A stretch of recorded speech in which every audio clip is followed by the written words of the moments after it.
Chapter 104. Rain stepped forward and said with a ridiculing expression, "Then I have to thank you, Johann Gidge. You gifted Rex a marquisdom for free. That's really too generous. As your younger brother, I'm proud of your generosity." Johann's face twitched slightly, then he forced a smile and said, "Rex, I'm very interested in the weapons in your hands. How about I ask you to sell me a batch of weapons?" Yang Feng was slightly surprised. He pondered for a moment, then nodded and said, "All right." What Yang Feng lacked the most at the moment was magic stones. Since there was a sucker for him to slaughter, he naturally wouldn't let it go easily. Even though Rains won a large amount of magic stones from Johann, Yang Feng still felt that it wasn't enough. Johann quickly brought Yang Feng to a room. Under the witness of a notary, he quickly drafted a contract and purchased a batch of 30 million magic stones worth of weapons from Yang Feng. But at the same time, it was stipulated that Yang Feng must deliver the batch of weapons to Johann within 3 months. Black Dragon Empire Satsuma Marquisdom's western part, Thundercloud Mountain Range in a remote valley, there was an enormous crevice that was several tens of kilometers long and several kilometers wide. Below that enormous crevice was the paradise of all kinds of dark races that had been exiled to the underground world. According to legend, the underground world was the third Warlock dynasty's demonic divine dynasty's era. Some demonic gods that had escaped from the hands of human warlocks used supreme divine abilities and a peerless secret treasure to establish a rebel headquarters. Countless ancient demons, devils and gods that attempted to rebel against humans gathered in this rebel headquarters and fought fiercely against human warlocks for several millennia. In the end, all the rebels were suppressed, sealed, and killed by the human warlocks. Under the battle of countless experts, many unstable places in the entire origin world were smashed to pieces and formed secondary continents. Tyrandit subcontinent was one of those secondary continents. In Tyrandit subcontinent there was also an underground world. In those days the underground world gathered the resentment, killing intent and hatred of countless demonic gods towards humans. Many places had restrictions, strange phenomena and other aggregations with great destructive power towards humans. In the secondary continents it was very difficult for humans to survive in the underground world. All kinds of pets and other races that had escaped from the hands of human warlocks gathered in the underground world and formed an incomparably formidable force. In the first layer of the underground world, at the edge of the huge crack leading to the surface world, there was a majestic war fortress, the demonic snake fortress. This demonic snake fort was the Black Dragon Empire's bridgehead in the underground world. There were countless precious resources in the underground world that the surface world didn't have. Some slaves of different races were extremely popular in the human world. For example, the beautiful and coquettish dark elves were just ordinary goods in the underground world. However, if they were captured and sold to the human nobles in the surface world, they would definitely be the favorite playthings of the human nobles. Apart from that, there were also countless precious extraordinary plants, ancient creatures that were almost extinct on the surface, and all kinds of precious mineral resources in the underground world. In order to obtain those precious resources, humans and the races of the underground world fought ceaselessly. At the same time, they also traded with each other to obtain items that were useful to both sides. Demonic Snake Fortress was the humans' bridgehead in the underworld. It was also a huge trading center in the underworld. Every year, the Black Dragon Empire could obtain more than 20 million magic stones in taxes from Demonic Snake Fortress, as well as all kinds of precious cultivation resources from the underworld. Demonic Snake Fortress. In a gloomy secret room, there was a middle-aged man with a tall and sturdy figure, dressed in a pitch-black armor, exuding a terrifying life force comparable to that of a level 3 warlock, and a beautiful dark elf dressed in a black leather armor. The leather armor only covered 3 parts of her body, exposing a large area of her dark and smooth skin. There was a transparent crystal ball placed in the center of the table. The extremely beautiful dark elf's eyes were like silk. She coquettishly said towards the middle-aged man, "It's really boring, Hubert. I've already stayed here for more than a dozen days. It's so boring. How about accompanying me to have some fun?" Hubert swept the dark elf with an ice-cold gaze, as if he was looking at a filthy thing, and said coldly, "Aina, don't provoke me or else I'll cut you down."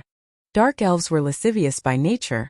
They would often capture human males as well as males of other powerful races, and bring them to their nests to copulate, giving birth to all kinds of grotesque monsters. Many misophobia and bigotry human warlocks were extremely disgusted with dark elves, viewing them as pigs and dogs. Aina restrained all her charm and muttered, "Really a blockhead?" The room sank into silence at once. Suddenly, ripples rose on the surface of the transparent crystal ball, and characters clearly appeared on the crystal ball's surface. Hubert carefully looked at those characters, his eyebrows creased slightly, and he said coldly, "Notify your lowly companions, we'll make our move in 3 days." "All right." Aina's eyes flashed with a touch of ecstasy. She took out a crystal ball, silently recited an incantation and pointed at the crystal ball. Shortly after, a black magical radiance hit the crystal ball, and then she immediately reported to the crystal ball. In the evening of the same day, the 30,000 most elite demonic snake corps stationed in Demonic Snake Fortress directly left the fortress with countless supplies. The entire demonic snake fortress fell into a panic. A large number of adventurers, as well as the residents who had already settled in Demonic Snake Fortress, frantically fled the fortress. 3 days later, an allied force consisting of dark elves, cavemen, gnomes, dwarves, ogres as well as all kinds of huge life forms easily captured Demonic Snake Fortress, Black Dragon Empire's capital. Ever since he won the wager with Anusha, Yang Feng was like a fish in water within Black Dragon City. Under Rain's lead, he easily blended into the aristocratic circle of Black Dragon Blood Meridian warlocks. Many aristocrats of Black Dragon Empire took the initiative to look for Yang Feng, wanting to buy all kinds of weapons. Among them, the beast-type bladed troops with battle prowess comparable to level 2 warlocks were the best sellers. A level 2 warlock beast-type bladed troop was sold for 1 million magic stones.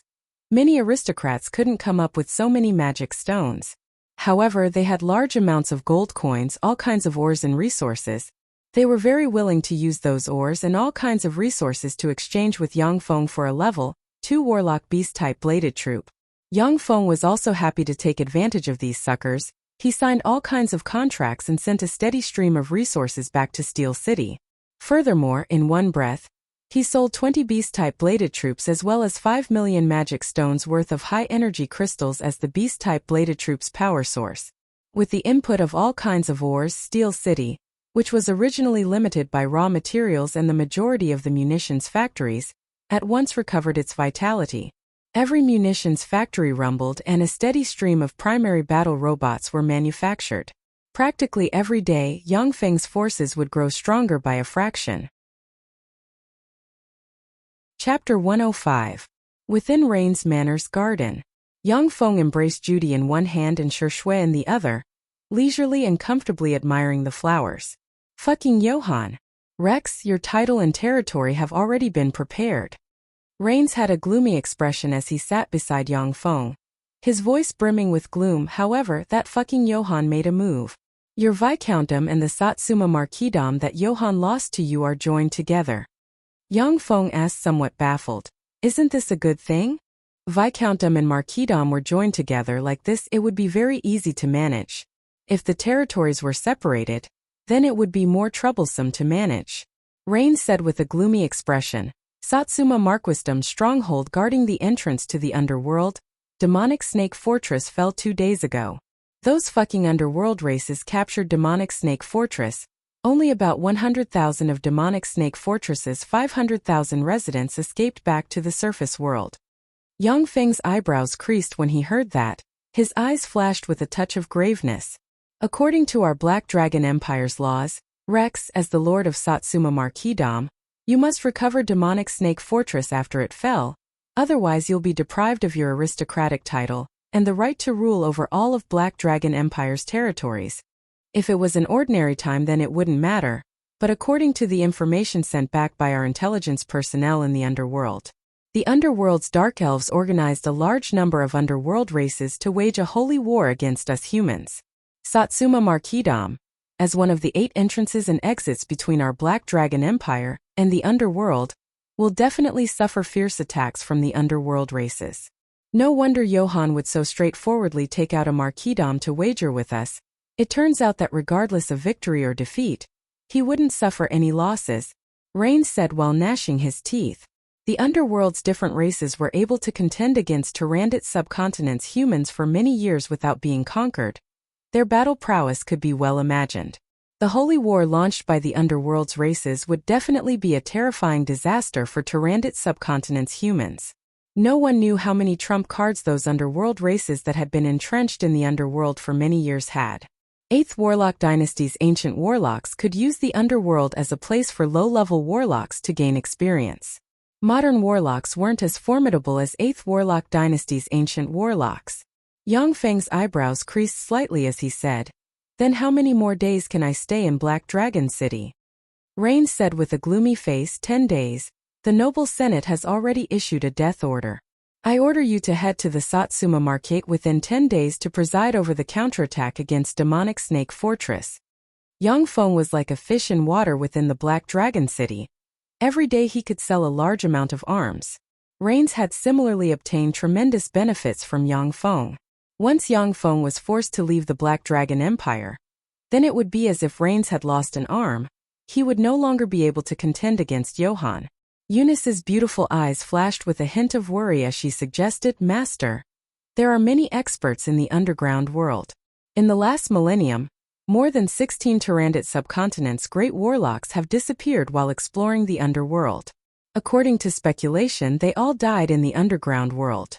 Now that the underground races had started a holy war, it was too dangerous. Why don't we leave the Black Dragon Empire immediately and avoid this whirlpool?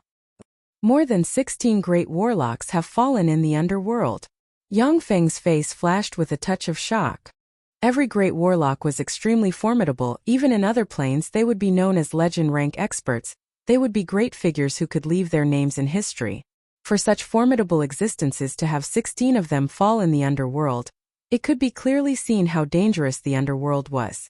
Rain said with a gloomy face, "To be exact, it's more than 27. This is the accurate figure obtained by the Black Dragon Empire.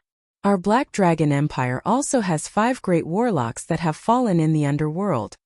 Yang Feng pondered for a moment and then asked curiously, "Why did those great warlocks take the risk to go to the underworld?" The underworld has a lot of incomparably precious magic metals, extraordinary plants and ancient life forms. A lot of magic metals that have been mined to the point of extinction in the surface world are very common in the underworld. A lot of precious resources are also of enormous benefit to great warlocks. This attracted a lot of great warlocks to explore the underworld. Reportedly, there are adult black dragons in the underworld. In order to slaughter black dragons and extract their blood meridian's essence, several of our Black Dragon Empire's great warlocks entered the underworld. In this millennium, our Black Dragon Empire has succeeded in slaughtering dragons 3 times, but at the same time we have also lost 5 great warlocks. It was also because of those 3 successful slaughters that our Black Dragon Empire was able to become Tyrannid subcontinent's largest state. Rain said slowly, "Black Dragon." Yang Feng's eyes lit up slightly. Within Yang Feng's body was the power of the ancient Black Dragon's blood meridians. If the power of the ancient Black Dragon's blood meridians could devour enough Black Dragon's blood meridians, then there would be a trace of hope for it to evolve into a true ancient Black Dragon's blood meridians. Once Yang Feng's blood meridians evolve into a true ancient Black Dragon's blood meridians, then he would have the potential to evolve into a Starry Sky warlock. But to slaughter a dragon, it wasn't that simple. Every black dragon was comparable to a great warlock. Moreover, they were very cunning. It was impossible for them to be like the sealed Vedarnia, allowing Yang Feng to use a large amount of primary battle robots to kill them. Eunice promptly advised, "Master, a holy war is a religious war. It's generally a battle to the death. Since the Dark Elves are waging a war in the name of a holy war, then it's definitely a terrifying war to the death. They won't give up until they achieve their goal. The entire foundation of the Dark Elves will be mobilized. Even great warlock rank experts may fall in a holy war. These religious lunatics are completely unreasonable. For the sake of a divine decree from their Lord God, even if they were to commit suicide, they would still commit suicide." Yang Feng's eyebrows creased. Only now did he understand why Johann was so decisive in giving him that precious marquisdom. Johann didn't want to waste his strength on Satsuma marquisdom in vain. In this kind of holy war to the death, no matter what kind of relationship Johann had with the Dark Elves, in front of a holy war it was as fragile as paper. If Johan's strength was completely consumed in a war with the Dark Elves, then he would basically have no chance of becoming Black Dragon Empire's emperor. This Johan is too decisive. So decisive that it's scary. Such an enemy is the most troublesome. Moreover, he just ordered a large amount of arms from me. On one hand he can resell the arms, on the other hand he can also weaken my battle potential. That guy is really scary. Yang Feng at once understood why Johan immediately placed such a huge order for arms after the wager. He felt somewhat terrified. Yang Feng pondered for a good while before finally making a decision. I've made up my mind. After 10 days I'll set off for Satsuma Marquisdom. Yang Feng turned around and said, Eunice, I need your strength. Eunice said with a charming smile, Yes, master, I am willing to contribute all my strength to you. Chapter 106. Babylon City was located in the center of Satsuma Marquisdom. It was also the capital city of Satsuma Marquisdom. Babylon City was a huge city with a population of up to 800,000 people. At this moment outside of Babylon City, countless people were bustling with activity. The Dark Elves commanded the allied forces of the underworld's various races to counterattack the surface world, easily breaching demonic Snake Fortress. This news scared the guts of countless people. A large number of aristocrats and freedmen rushed towards Babylon City. An approximately 20 m long black magic carpet flew in the sky. Everyone on the ground looked up at the black magic carpet in the sky, their eyes flashing with a whiff of awe. Only warlocks, existences that transcended mortals, could ride the magic carpet. Yang Feng looked down from above the black magic carpet. Relying on his extraordinary vision, he had a panoramic view of everything on the ground. Yang Feng said with some surprise, What a surprise, there's actually people maintaining order. At the city gate, there were 8 warriors maintaining order, guiding the fleeing crowd into Babylon City. Yang Feng had already received the news that Johan had withdrawn all of his forces from Satsuma Marquisdom. The majority of Babylon City's forces had already been withdrawn. He had originally expected to see a chaotic Babylon City. He hadn't expected to see such order here. That magic carpet was Eunice's secret treasure. Although she was merely a pinnacle level 1 warlock, but she was a Blood Meridian warlock and had a lot of good treasures. Eunice smiled slightly and explained, This isn't surprising, although Satsuma Marquisdom belongs to Johan, but there are also a lot of properties belonging to aristocrats and great merchants. In order to protect their own interests, they would naturally organize themselves and maintain order. Yang Feng looked somewhat regretfully at the warlock pagodas above the city wall and sighed slightly. Unfortunately, after the withdrawal of a large number of warlocks, these warlock pagodas are akin to ruins without any strength.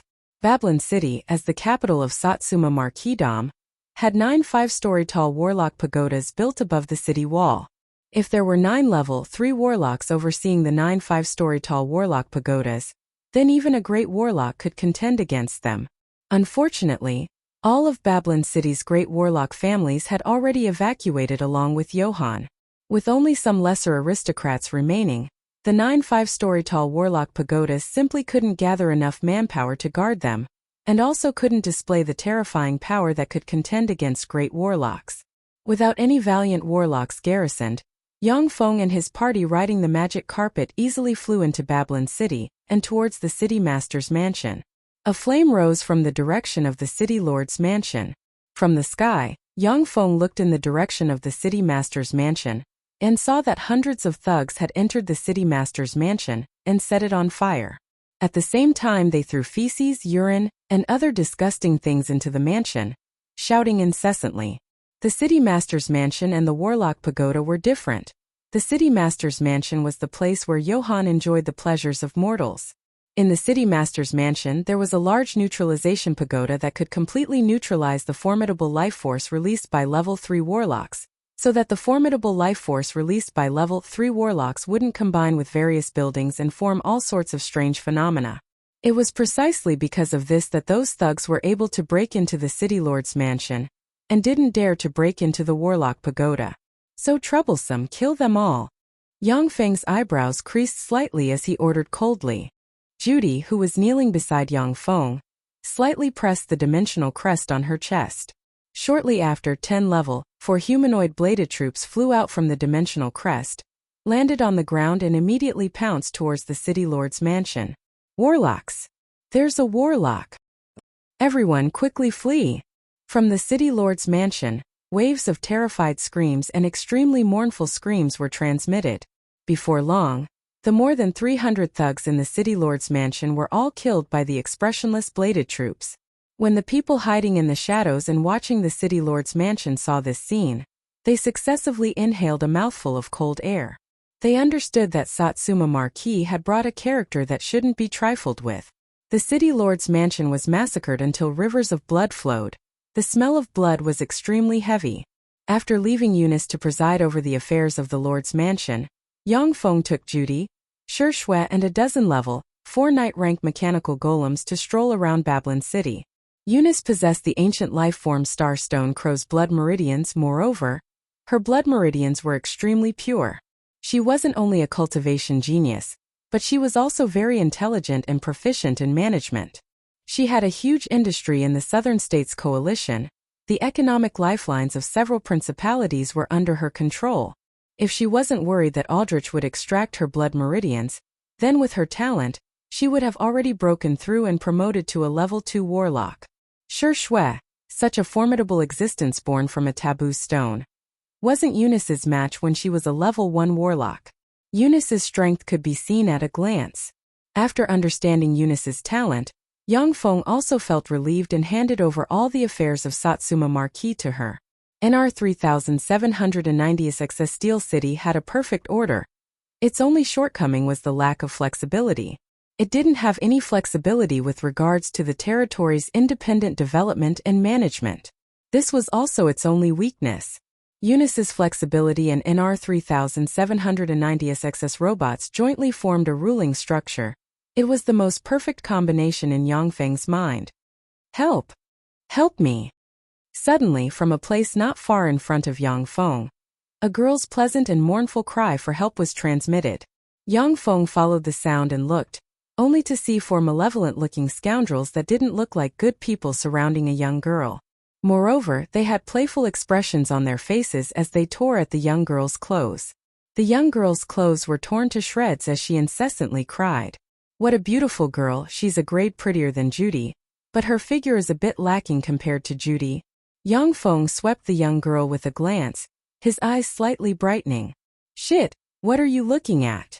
A blonde scoundrel with a face full of pockmarks turned his head and swept Yang Feng with a glance, then pulled out a dagger and gestured at Yang Feng for a while, threatening, "Scram or else I'll stab you to death." The remaining few scoundrels also pulled out daggers and loudly threatened the surrounding residents. The nearby residents' faces revealed expressions of fear. One after another they hid in their homes, not daring to come out. Ever since Johann withdrew all of Babylon City's forces, Babylon City's public security deteriorated day by day. Even though there were still some aristocratic private troops maintaining order, but it was still impossible for it to be as good as before. The beautiful young girl raised her head and revealed a delicate and pitiful expression as she implored Yang Feng. "Save me, big brother. I beg you, save me." Chapter 107. Alright, I'll save you. Yang Feng gave a hearty smile, pulled out a 37mm hand cannon powered by a high-energy crystal from his waist, and fired at the beautiful young lady's head. Bang! In a split second, the beautiful young lady's head exploded. Red and white matter splattered on the ground. The bodies of the 4 scoundrels stiffened. Then their faces revealed expressions of alarm. "Warlock Darren, don't kill me. Spare my worthless life. Don't kill me. Spare my worthless life." A yellow-haired scoundrel promptly knelt on the ground, repeatedly kowtowed and implored bitterly. The other 3 scoundrels also directly knelt on the ground, repeatedly kowtowed and begged Yang Feng for their lives. Warlocks, such formidable existences, had already surpassed mortals and stepped into the realm of extraordinary life forms. The majority of warlocks didn't view ordinary people as beings on the same level as themselves. Previously, under Johann's rule, Babylon City could be considered to be in order. Warlocks wouldn't casually kill people in the city. But now that the entire Babylon City was without a master, those scoundrels didn't dare to become enemies with a warlock who would kill people in the middle of the street for no reason. At that moment, Incomparably sharp black tentacles ejected from the corpse of the beautiful girl whose head was blown off. As if fine steel spears, they instantly pierced through the bodies of the four scoundrels and stabbed towards Yang Feng's heart, leaving behind a trail of blood. Black Dragon's Scales. Yang Feng instantly triggered the spell solidified in his spirit sea. Countless black dragon scales instantly appeared on the surface of his body. Warping force field. Yang Feng casually pointed. A warping force field appeared out of thin air, shrouded the black tentacles, instantly warping them and shifting them to one side. On both sides of the street, tightly shut doors suddenly opened. Dozens of assassins dressed in black raised their daggers and madly shot at Yang Feng. The numerous crossbow bolts at once hit Yang Feng's body, before being ricocheted by the dragon's scales covering his entire body. Even among level 1 spells, the level 1 defensive spell Black Dragon Scales was one of the most formidable in terms of physical resistance and magical resistance. Its defensive power was comparable to some level 2 defensive spells. Those crossbow bolts could kill knight rank experts, yet they couldn't even break Yang Feng's skin. Suddenly, alarms went off in Yang Feng's mind. He instantly bent over, and a dark blue ray of light shot out from the dense rain of crossbow bolts, brushed past his body and stabbed into a wall. As if tofu, the bolts penetrated the wall, leaving behind traces of toxic corrosion, and disappeared. Yang Feng suddenly broke out in a cold sweat. Ordinary crossbow bolts naturally couldn't injure him in the slightest, but the alchemy crossbow combined with the magic-breaking arrow could definitely kill him. If he hadn't trained his skills in the virtual reality combat cabin, he would have been severely injured or even killed by the assassin's arrow. Yang Feng was alarmed and angry. He immediately reached out and pressed the dimensional crest on his chest. In that dimensional badge there were 5 dragon-scaled mechanical warriors, his strongest bodyguards. Suddenly, the eyes of the scoundrel corpse closest to Yang Feng, pierced through by the tentacles of the beautiful young lady, blossomed with endless vitality. His entire body, very strangely ejected, appeared behind Yang Feng, and made a stabbing motion, stabbing towards Yang Feng's heart. A premonition of death welled up in Yang Feng's mind. He clenched his teeth. His body directly twisted in violation of the laws of physics, and abruptly shifted a few centimeters to the side. Yang Feng's left chest suddenly strangely appeared with a long wound, as if it was cut open by an invisible dagger, and simultaneously blossomed with the radiance of 6 curses. Yang Feng suddenly felt his vision blur. His head felt like it was splitting. His limbs were powerless. His spirit collapsed. He felt nauseous and wanted to vomit. His strength continuously flowed away. His knees softened and he almost collapsed to the ground. The scoundrel corpse's attack succeeded. His figure shifted sideways, and once again fiercely stabbed towards Yang Feng's heart, while holding the invisible and colorless secret treasure dagger. A claw covered in black dragon scales stretched out from the side and easily grabbed the invisible dagger artifact. In a flash, a terrifying life force comparable to that of a pinnacle level 3 warlock erupted. The eyes of the dragon-scaled mechanical warrior flickered with a cold glint, and it ferociously punched towards the scoundrel's corpse with the life force of a level 3 warlock. In a split second, the scoundrel's corpse exploded, and countless thumb-sized black insects with wings and sharp mouthparts flew out and pounced towards Yang Feng. The other dragon-scaled mechanical warrior activated its level 4 protective shield, and a transparent shield instantly appeared in front of it, blocking the countless black bugs. A black figure instantly broke free from the gangster's corpse and flew to the roof of a house, revealing a sexy and voluptuous woman wrapped in black tights. She had a head full of black hair and was exuding a seductive aura from head to toe. The black-haired, exceedingly beautiful woman said with a sweet smile, "This is the mechanical golem comparable to a level 3 warlock?" It was indeed powerful. "Rex, I'm the assassin Muna invited by the allied forces of the Dark Elves. Stabbed by my dusk dagger, you'll suffer from 6 different curses. Life-sucking, weakness, mental collapse, soul weakening, life loss and chi and blood burn. Only I, the owner of the dagger, can remove these 6 curses. Return the dusk dagger to me, and I'll help you remove the curses and spare your life. Kill them all, just leave their heads behind." Yang Feng endured the headache. His eyes flashed with a touch of ruthlessness and he ordered sternly. The figures of the 2 dragon-scaled mechanical warriors shook, and they pounced into the shops on both sides, brandished their claws, and as if squashing ants, tore the assassins in the shops to pieces. One of the dragon-scaled mechanical warriors pounced at the headless tentacle woman and blew her up with a punch. The figure of the other dragon-scaled mechanical warrior shook, and like a bolt of lightning, it shot towards the exceedingly beautiful assassin supporting Muna. What a boorish beast. I'll retrieve my dusk dagger after you're dead. Muna smiled slightly, and then her body collapsed, turning into countless wisps of black smoke and disappearing. Yang Feng's pupils constricted slightly when he saw this scene.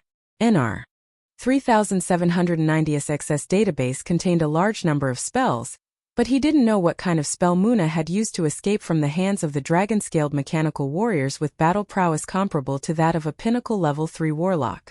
Without the strange and unfathomable assassin Muna, the strongest among the remaining assassins were merely knight rank experts. They simply couldn't resist the slaughter of the dragon-scaled mechanical warriors, and were very quickly wiped out. Chapter 108. The Dusk Dagger's 6 curses could slowly curse a level 2 warlock to death. Yang Feng bathed in the blood of an ancient dragon. His body's resistance to curses was extremely terrifying. After half an hour, he finally dispelled the 6 curses one by relying on his tyrannical life force. After recovering, Yang Feng looked at the corpses on the ground, creased his eyebrows slightly and said in a low voice, "Who sent people to assassinate me?" Judy said curiously, "Wasn't it the assassins sent by the Dark Elves? As long as they assassinate Master, then without a leader, Satsuma Marquisdom would be theirs." Yang Feng said with a bitter smile, "I originally thought so. But Muna's words instead made me even more puzzled. Moreover, if the demons joined hands with the Dark Elves, then the problem would be even greater." Yang Feng's gaze fell on the corpse of the tentacle young lady that was chopped into pieces, creased his eyebrows and said in a low voice. The tentacle young lady was from one of the 5 great demon imperial clans, the Undying Hellion clan. Even though her head had been smashed, but she still hadn't died. If Yang Feng hadn't felt that something was wrong with her and acted in advance to smash her head, then it wouldn't have been so simple to kill her. The Hellion clan was the product of the Second Warlock Dynasty's taboo experiments. The 5 great Hellion ancestors were the crystallization of Second Warlock Dynasty's warlock technology. The 5 great Hellion ancestors were respectively the Undying Hellion ancestor, the Myriad Beast Hellion ancestor, the Ancient Demonic Hellion ancestor, the Giant Divine Hellion ancestor, and the Myriad Divine Hellion ancestor. During the manufacturing process, the founding emperor of the Second Warlock Dynasty, the Taboo Emperor, used his flesh and blood, part of his soul, spirit, countless treasures of heaven and earth, and rare materials to forge the 5 Hellion ancestors into the strongest weapons. After the Taboo Emperor's death, the 5 great Hellion ancestors immediately rebelled against Second Warlock Dynasty, creating a large Hellion army and fiercely fighting Second Warlock Dynasty for thousands of years. In the end, the 5 great Hellion ancestors were suppressed by Second Warlock Dynasty. But Second Warlock Dynasty also paid an extremely painful price. Its rule was on the verge of collapse, and finally the dynasty collapsed. Demons, this kind of taboo life form, were existences that fed on humans. Unless they promoted to great warlock rank demons, low-level demons were basically unable to control their appetites. Every day they had to eat human flesh in order to be able to stay awake. Moreover, once a fiendish demon devoured a human, it could obtain all the human's knowledge and most of the human's power. Therefore, fiendish demons were almost the natural enemy of humans. In the world of warlocks, countless human experts were killing Hellions. However, even though the Hellions had suffered repeated defeats and had been strangled by human warlocks for hundreds of thousands of years, they were still alive, but their movements were becoming more and more secretive. Among the Hellions there were 5 great Hellion imperial clans. The 5 great Hellion imperial clans were respectively inherited from the 5 great Hellion ancestors. They possessed the blood meridians of the Hellion ancestors, and their cultivation speed was as astonishing as that of human blood meridian warlocks. Moreover, their evolutionary potential was practically endless. There were even human warlocks who, in order to obtain power, degenerated into Hellions. The Tentacle Girl was from the Undying Hellion clan, one of the 5 Hellion imperial clans. Now that she was killed by Yang Feng, he had a headache. This was tantamount to forming a blood feud with the demon clan. Of course, the tentacle girl wasn't an important figure in the undying Hellion imperial clan, but if the Hellion powerhouses encountered her, they wouldn't mind killing Yang Feng. The severed heads of the assassins were collected. Together with the tentacle girl's corpse, they were thrown into a warehouse and handed over to a specialized memory-reading robot to read their memories. The origins of the assassins were quickly read. They came from an assassin organization called Death Shadow. This time they were hired to assassinate Yang Feng. Apart from this, the small fry assassins didn't know anything too important. The memory cores of Hellions were different from that of humans. Their memory cores were located within their demonic cores. Of course, the demonic cores were also a kind of important crystallization of biological energy. They were also one of the hard currencies in the world of warlocks. The head of the tentacle girl from the undying Hellion clan was smashed by Yang Feng's cannon, but her demonic core wasn't damaged. Therefore, Yang Feng was able to read a lot of memories from her demonic core. The tentacle girl from the undying Hellion clan came from Samuel Dukedom, next to Satsuma Marquisdom. Samuel Dukedom was ruled by Samuel family, one of the 36 Black Dragon Blood Meridian families. The Hellion girl was the favorite concubine of one of Samuel Dukedom's sons. From the memories of the Hellion girl, Yang Feng learned that Samuel Dukedom's son was very clear about her identity as a Hellion. Moreover, the Samuel family also kept a group of undead fiendish demons in captivity for the family to serve as slaves. Hellions had to eat human flesh and blood in order to maintain their rationality. For the Samuel family, rearing fiendish demons was as easy as lifting a finger. Every year, a lot of criminals in their territory would be eaten by those Hellions. The undying Hellions were a sharp sword to deal with their enemies. Undying Hellions possessed the blood meridians of the Hellion ancestor. Even if their blood meridians were thin, it would still be very easy for them to promote to a level 1 warlock. Moreover, it was very normal for Hellions to kill people. Even if those Hellions were caught, Samuel family wouldn't be suspected, because they had set up magic restrictions inside the bodies of those Hellions. Once those Hellions wanted to leak information, then they would self-detonate. Yang Feng's eyebrows creased slightly, his mind full of doubts. What's going on? I don't have any grudges or conflicts with Samuel family, so why would they send people to assassinate me? Yang Feng was currently Satsuma Marquisdom's lord, shouldering the heavy responsibility of resisting Satsuma Marquisdom's allied forces from the underworld's races. Even Hardadef only withdrew all of his power and didn't leave too many obstacles for him. Samuel Dukedom and Satsuma Marquisdom were neighbors. Once Satsuma Marquisdom was breached, then Samuel Dukedom would be bordered by the underworld's race's allied forces. Any sane lord wouldn't try to assassinate Yang Feng at this time. Yang Feng had a gloomy expression, puzzled after much thought. Could it be that Samuel family has already colluded with the underworld's race's allied forces? In the end, what's in it for them? Eunice arrived beside Yang Feng and said, "Master, there's an urgent military situation."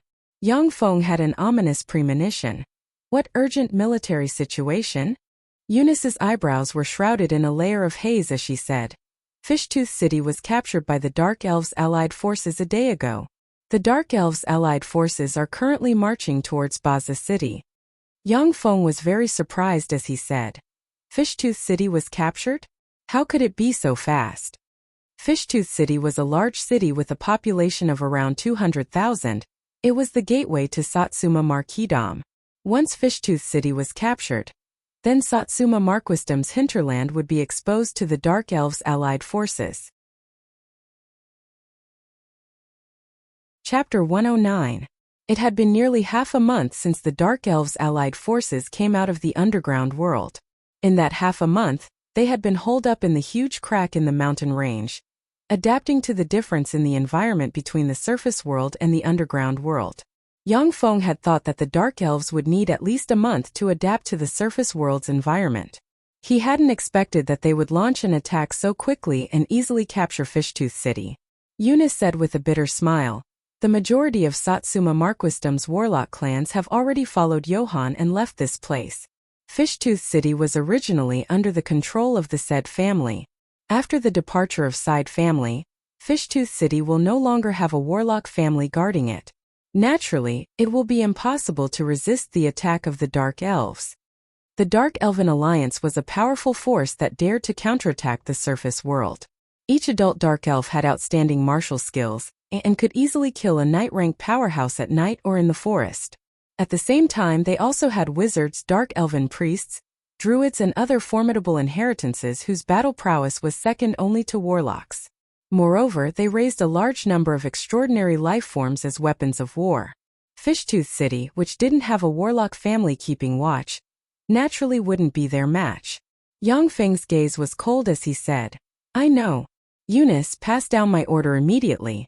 Deprive all nobles who leave their territories without permission of all their territories and mineral veins. Since they aren't willing to stay here and resist the Dark Elves' allied forces with me, then all their benefits here belong to me." The Satsuma Marquisdom was extremely fertile and prosperous, possessing countless precious resources. Just the magic stone veins alone numbered in the dozens. It was precisely because of such a huge amount of resources that warlock clans of all sizes could be raised. Steel City's area was much larger than Satsuma Marquisdom, but it didn't have a single magic stone vein. Therefore, it was only controlled by a level 1 warlock group like Black Cottage. Eunice said, "My lord, only the Imperial Senate or the Black Dragon Tower can give such an order to deprive those nobles of their territories and mineral veins." Although Yang Feng had great power in the Satsuma Marquisdom, and could even formulate laws such as the Constitution. But when it came to aristocrats, warlocks, property, safety, and other matters, they still had to go through the Empire Senate or Black Dragon Pagoda. Yang Feng said, "Then send a letter to the Imperial Senate and the Black Dragon Pagoda and have them issue an order." Eunice was very clever and immediately pointed out the most crucial point. As long as John manipulates it, they will not issue this order at all. They will only continue to delay it. Hardadef was one of the heirs to the throne of the Black Dragon Empire. He had deep roots in the Black Dragon Empire, and he had people in the Imperial Senate. If he wanted to do something big, he might not necessarily be able to accomplish it, but if he wanted to trip Yang Feng up, it couldn't be simpler. So that's how it is. This is a huge pit waiting for me to jump into. Yang Feng frowned, his eyes flashed with a cold glint, and he sneered, "However, it won't be that easy to make me suffer." Eunice also gave a sweet smile and gave Yang Feng an idea. "That's right, since they left, then we can exploit the ore veins they left behind. In any case, the entire Satsuma Marquisdom is now our territory. If anyone dares to stop us from mining, we'll kill them all." Yang Feng revealed a trace of a smile, embraced Eunice and kissed her. "Good idea. I think so too. Immediately go and arrange for the mining of the ore veins. Before all the ore veins are mined, I won't win against the Dark Elves, nor will I lose." Using those specialized mining robots as well as all kinds of large-scale mining equipment, Yang Feng would definitely be able to mine huge amounts of, or within a short period of time. Within Steel City, all the larger veins were nearly mined out by Yang Feng's mining robots within a short span of a few years. Only then could he build more than 1 million level 7 primary battle robots.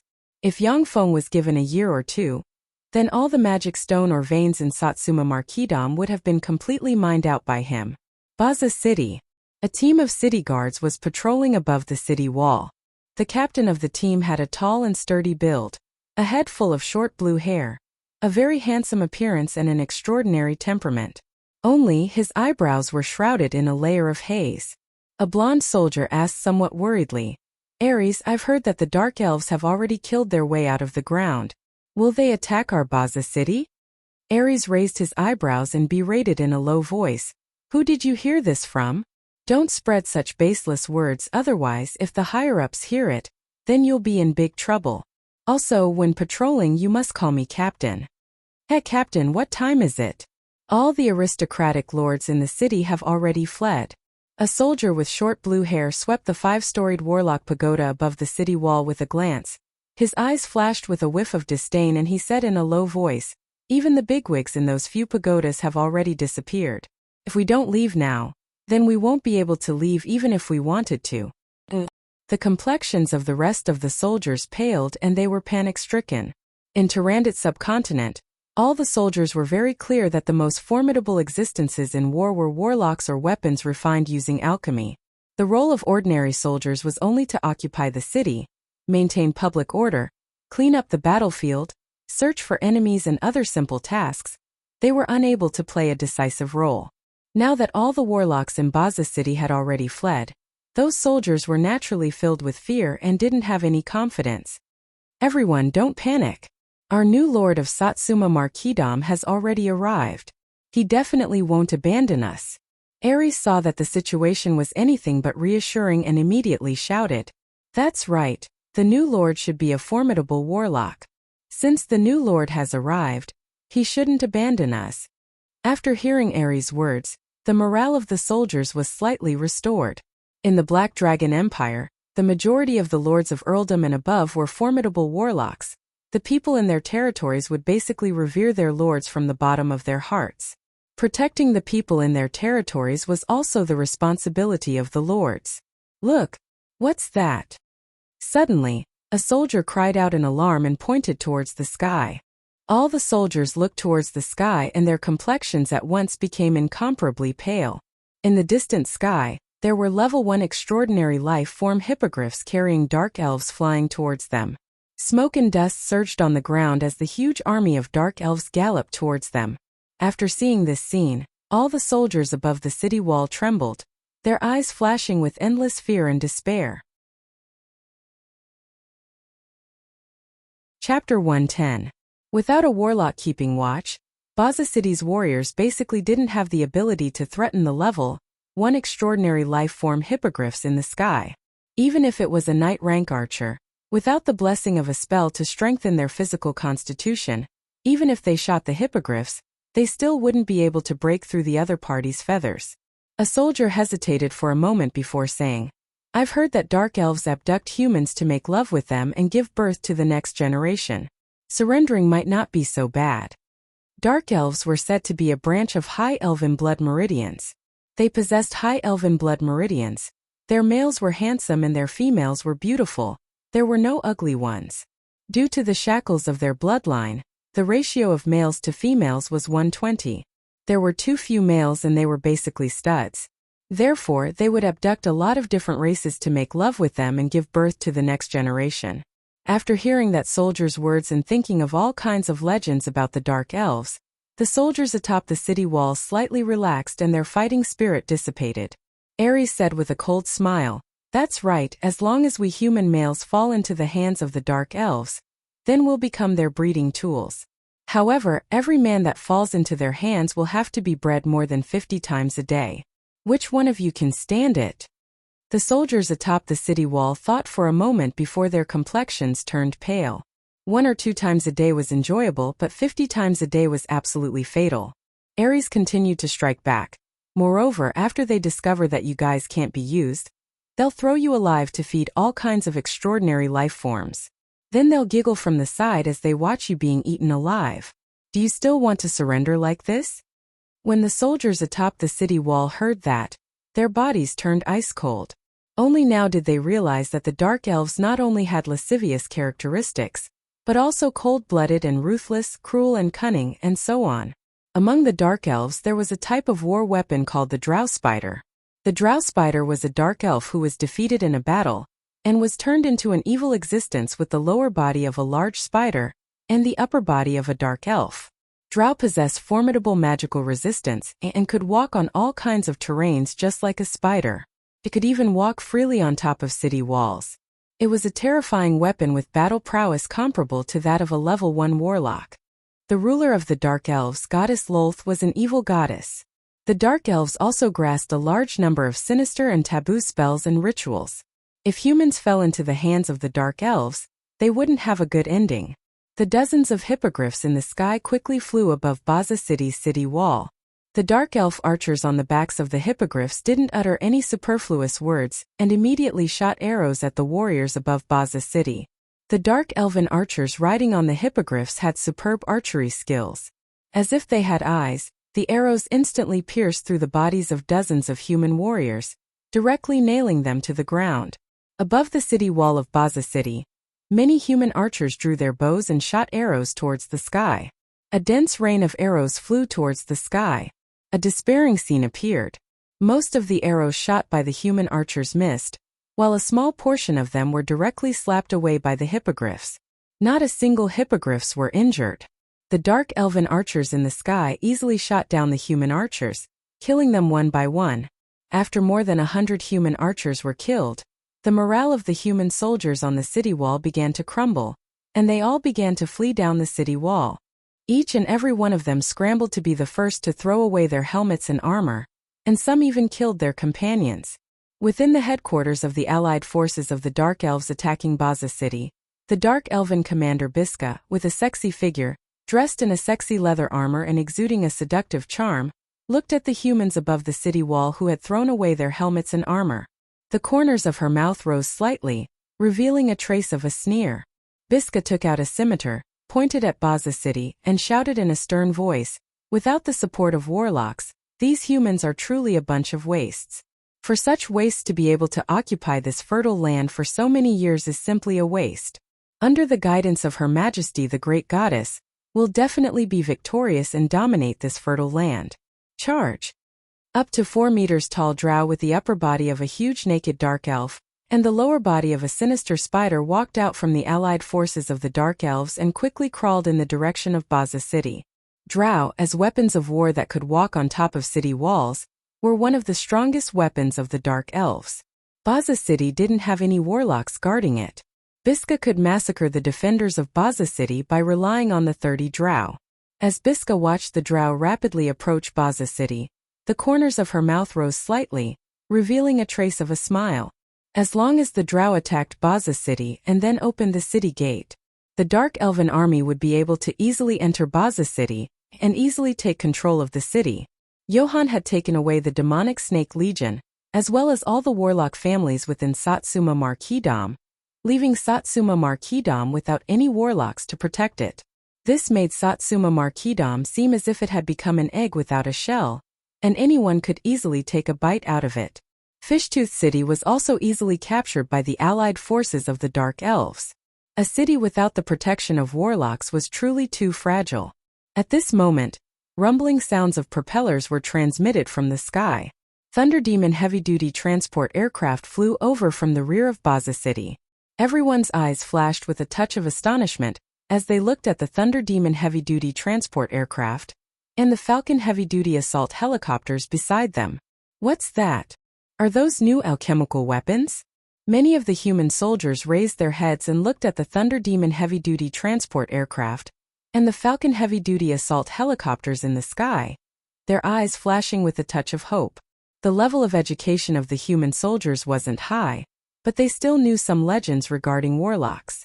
According to the legends, warlock alchemists had the power to manufacture all kinds of outrageous alchemical weapons. Every formidable warlock alchemist had the terrifying power to reverse the tide of a battle. The warriors of the allied forces of the Dark Elves of the Underworld's allied forces watched the Thunder Demon heavy-duty transport aircraft and the Falcon heavy-duty assault helicopters in the sky, their eyes flashing with a touch of uneasiness. In those days they were suppressed by human warlocks, and they were very clear about the strength and terror of human warlocks. Chapter 111. Get rid of them. Biska looked at the Thunder Demon heavy-duty transport helicopters and Falcon heavy-duty assault helicopters that suddenly appeared in the sky, and her eyes flashed with a touch of unease before she screamed and ordered. The 60 hippogriffs carrying the Dark Elven archers quickly flew towards the Falcon heavy-duty assault helicopters. There were only 15 Falcon heavy-duty assault helicopters. They had the confidence to get rid of these steel lumps. The hippogriffs had just moved when the 15 extremely nimble Falcon heavy-duty assault helicopters that resembled flying heavy tanks immediately launched. They transformed, unfolded their wings, and at the same time, ejected a powerful stream of air from the propellers beneath their wings. Their speed suddenly soared, and they turned into 15 fighter-like heavy-duty assault helicopters. After the Falcon heavy-duty assault helicopters transformed, their speed suddenly soared to half the speed of sound. Their cannons rumbled and countless shells formed a terrifying barrage barreling towards the hippogriff riders in the sky. A hippogriff rider was hit in the chest by a 37.5 mm cannonball, and the upper half of his body was blasted apart. The hippogriff of a hippogriff rider was hit in the head, and the hippogriff rider's head was blasted apart, and the hippogriff rider dropped to the ground. Copious amounts of blood sputtered. One after another, The hippogriff riders were blasted apart and fell from the sky. The hippogriff riders, who were the best archers of the Dark Elves, also displayed extremely terrifying archery. Their arrows unexpectedly hit the high-speed Falcon heavy-duty assault helicopters, but it was of no use. Those arrows were basically unable to tear through the tank-like thick armor of the Falcon heavy-duty assault helicopters. They merely stuck on the armor of the Falcon heavy-duty assault helicopters and were unable to cause any substantial damage. Long live the Lord! Kill them! Kill those freaks! Long live the Lord! When the humans on the ground saw this scene, they erupted in earth-shaking cheers. Even the stupidest person would know that only their new overlord would be able to send such powerful alchemical weapons to help them. When the warriors of the allied forces of the underworld saw this scene, their complexions at once became very unsightly. The roof of a Thunder Demon heavy-duty transport aircraft opened, and a platform appeared, lifting Yangfeng to the roof of the Thunder Demon heavy-duty transport aircraft. Simultaneously, numerous loudspeakers extended from the roof of the Thunder Demon heavy-duty transport aircraft. Yangfeng looked down at the Baza city's military and civilians and said faintly, "I'm Rex, the newly appointed Lord of Satsuma Marquisdom. From today onwards you're all my people and can obtain my protection. As long as you are loyal to me, I will fulfill my responsibilities as a lord and protect you." Under the effect of the loudspeaker, Baza City's military and civilians could clearly hear Yangfeng's words. "Long live Lord Lake. Long live the great Lord Rex. May the great overlord Rex be eternal." Earth-shaking cheers and praises for Yangfeng were once again transmitted from Baza City. "Those who oppose me will be destroyed." Amidst the cheers of countless people in Baza City, Yangfeng pointed towards the 30 drow. The 15 Falcon heavy-duty assault helicopters in the sky fired their air-to-ground missiles. Boom! Boom! Boom! Boom! Accompanied by a series of earth-shattering explosions, the 30 drow spider were blown to pieces one by one, fragmented and fragmented. Seeing the 30 drow being blasted into pieces, the complexions of the warriors of the underworld's allied forces became even more unsightly. The 50 Thunder Demon heavy-duty transport aircraft directly landed on Baza City's city wall. Level for primary battle robots successively unloaded and installed the self-propelled artillery, fixed artillery, laser artillery, rocket artillery, howitzers, heavy machine guns, anti-aircraft cannons and many other military weapons inside the Thunder Demon heavy-duty transport aircraft. Yangfeng looked down at the many warriors of Baza City and said in a deep voice as if a god, "Warriors of Baza City, return to your posts and fight in order to protect your homeland. For Rex Darren, for our homeland brothers, pick up our weapons and fight." Ares raised the blade in his hands and bellowed loudly, "Fight! Fight!" Baza City's human warriors at once raised their weapons and bellowed loudly with rousing morale. Their voices shook the sky and they walked towards their posts one after another. Baza City's human warriors had no lack of brave warriors, but without the support of warlocks, they were just like unarmed people facing fully armed special forces, without any power to resist. Now that Yangfeng had brought a huge number of military weapons to support them, it allowed them to regain their fighting spirit. Yangfeng jumped down from the Thunder Demon heavy-duty transport aircraft and stood on top of the city wall, his gaze cold and detached as he looked at the distant dark elven allied forces. Biska hesitated for a moment, then clenched her teeth and ordered, "Attack!" Following Biska's order, dense crowds of eyeless cavemen poured out of the allied forces of the underground races. Those cavemen were approximately 1.4 meters tall, had huge heads and didn't have eyes. They could only rely on their hearing and the caveman leader's spirit force to guide them. Those cavemen's reproductive ability was extremely terrifying. As long as they were given enough food, a female caveman could give birth to hundreds of offspring in a year. They were weak and had low intelligence. They were the lowest level of existence in the underground world and were the best cannon fodder. A fully armed human soldier could easily kill a few cavemen at the same time. Those cavemen were also very easy to feed. They could survive by eating some leaves and grass. In a short war, even if their numbers were greater, the pressure on the logistics wouldn't be too great. However, those hundreds of thousands of cavemen suddenly rushed out and pounced towards Baza City like countless large man-eating ants. Seeing those densely packed cavemen, the complexions of the human warriors above Baza City's city wall suddenly changed and their eyes flashed with a whiff of fear. There were only 5,000 regular troops within the entire Baza City. If they were to fight in the open, then those hundreds of thousands of cavemen would be able to tear them to shreds. Even if they had the city wall to rely on, it still wouldn't be that simple to kill those hundreds of thousands of cavemen. Open fire!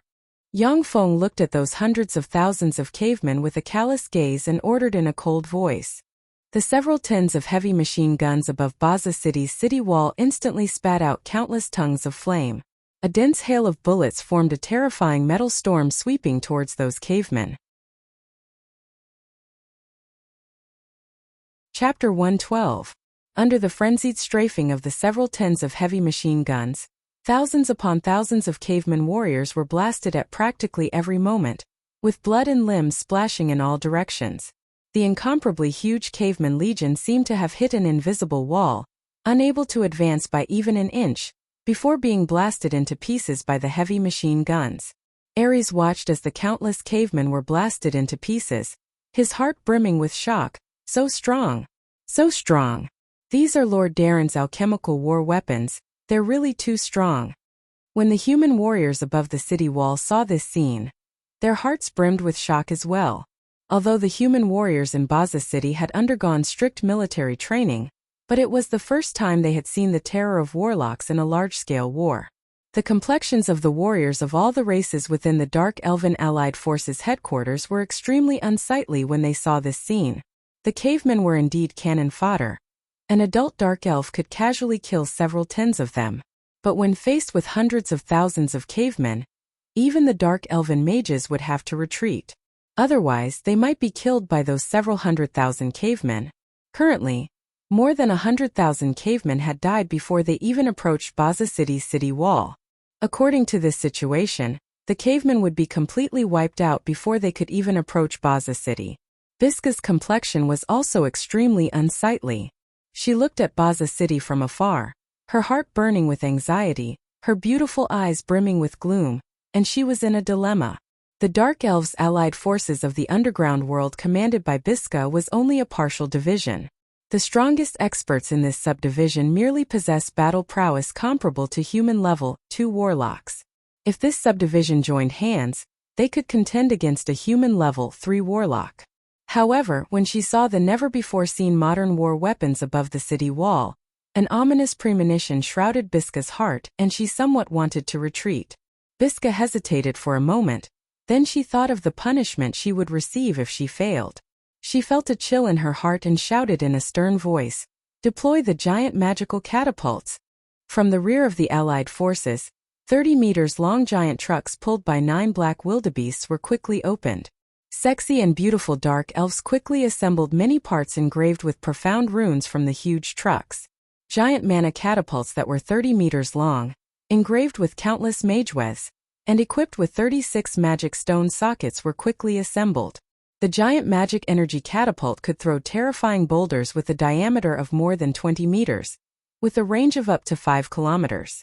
It was one of the Dark Elves' strongest siege weapons. Even if it was a level 3 warlock, their protective force field would be directly smashed, and they would be smashed into mincemeat by the boulders of the giant magical energy catapults. The giant magic catapults were extremely precious, and the allied Dark Elves only had 10 of them. Fire! After the Night Elves assembled half of the giant magic energy catapults, the corners of Yang Feng's mouth rose, his eyes flashed with a cold glint, and he ordered. 20 self-propelled cannons that hadn't fired before were instantly adjusted by the smart chip and fired. Boom! Boom! Boom! Boom! Boom! Along with earth-shattering booms, the 10 newly assembled giant magic energy catapults were engulfed by the artillery fire of the self-propelled cannons, before exploding into pieces and splashing in all directions.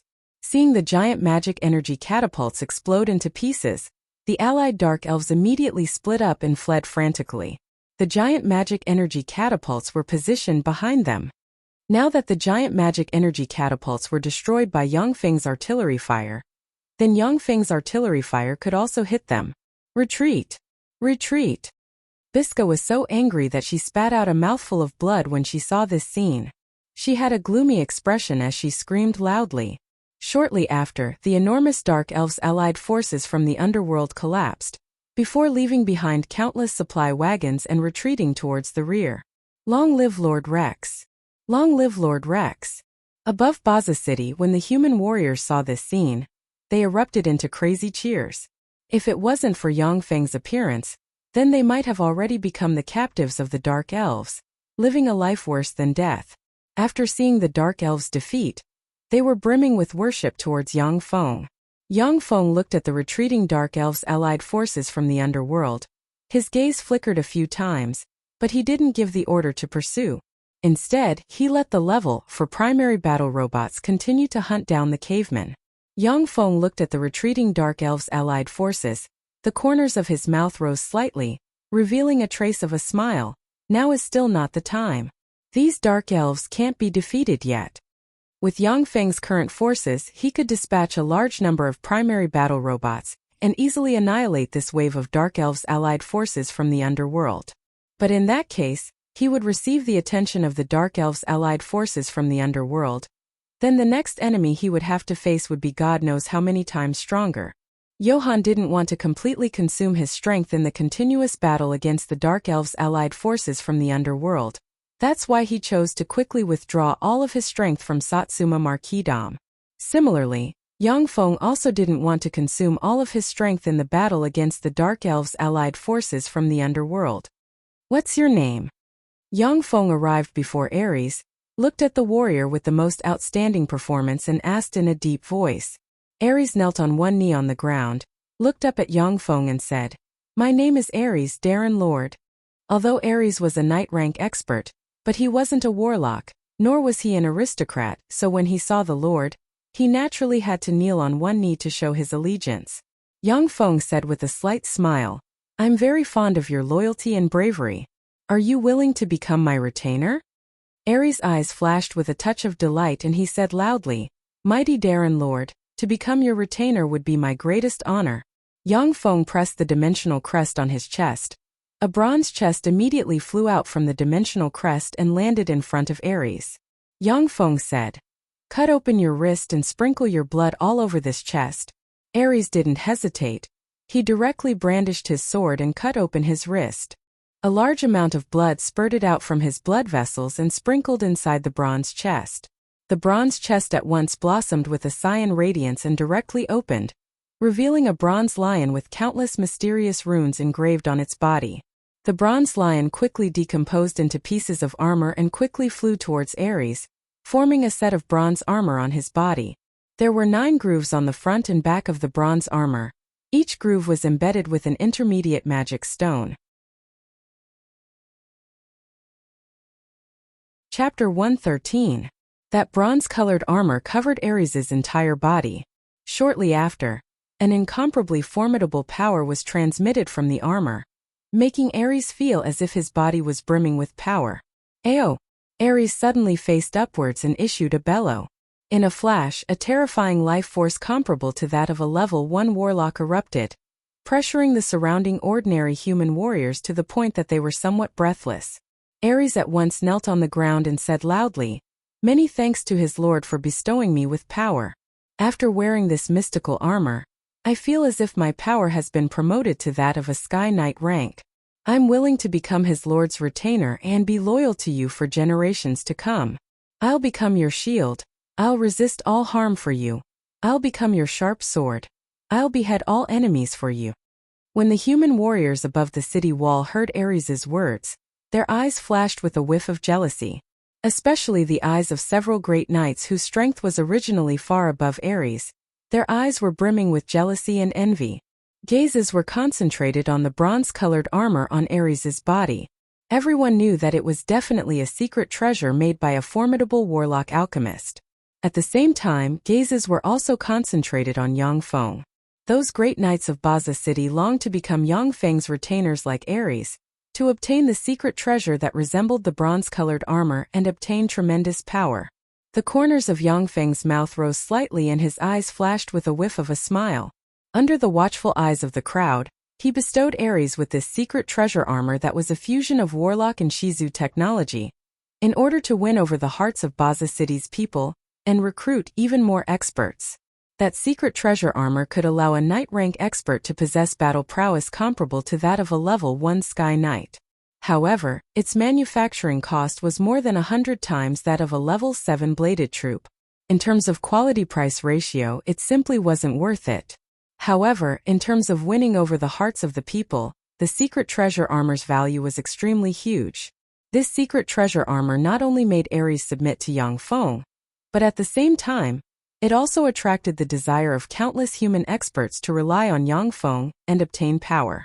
In this way, Yang Feng could quickly stabilize the hearts of the people in Baza City and recruit a large number of experts. Yang Feng smiled slightly, pressed the dimensional crest on his chest, and a knowledge crystal immediately appeared in his hand. This secret treasure bronze armor is called Green Fang Lion. I'll now impart to you a cultivation secret method. With the help of the Green Fang Lion, as long as you work hard, then you can promote to a genuine level 1 Sky Knight within a few years. At that time, coupled with the Green Fang Lion, even a level 2 Warlock may not be your match. A look of ecstasy flashed in Ares' eyes. He immediately took the knowledge crystal and said, "Thank you, my lord." On top of the city wall, all the human experts looked at Ares with jealousy in their eyes. Sky Knights were very rare in Tyrandit's subcontinent. On one hand, it was because the gifted geniuses basically walked the Warlock's path. On the other hand, it was because secret methods to practice Sky Knights were very rare. A secret method that allowed one to reach the Sky Knight level could create a powerful Knight clan. Although a Sky Knight's battle prowess couldn't compare to that of an official level 1 Warlock, but a Sky Knight already had the power to kill a level 1 Warlock. Such an expert's status in Tyrandit's subcontinent was still quite high. Yang Feng casually took out a secret method that allowed one to practice until the Sky Knight level. It naturally aroused the envy of countless human Knight rank experts. As night fell, the entire land was shrouded in a layer of darkness. Dark elves, as if invisible, blended into the dim light of the night and silently stealthily moved towards Baza City. Dark elves had fallen from the ranks of high elves. They had betrayed the primary god of the elven divine system, the elven ruler Daonas, and worshipped the goddess Lolth. Lolth had also spent a large amount of her divine power to bestow the dark elves with the power of dark blessing. In the darkness, they practically had the innate power of invisibility. Furthermore, their physical constitution would increase by 30% in the darkness, and they would possess the innate dark vision, allowing them to clearly see everything in the darkness. Their battle prowess would nearly double. With a little training, they would become one of the most terrifying assassins in the darkness.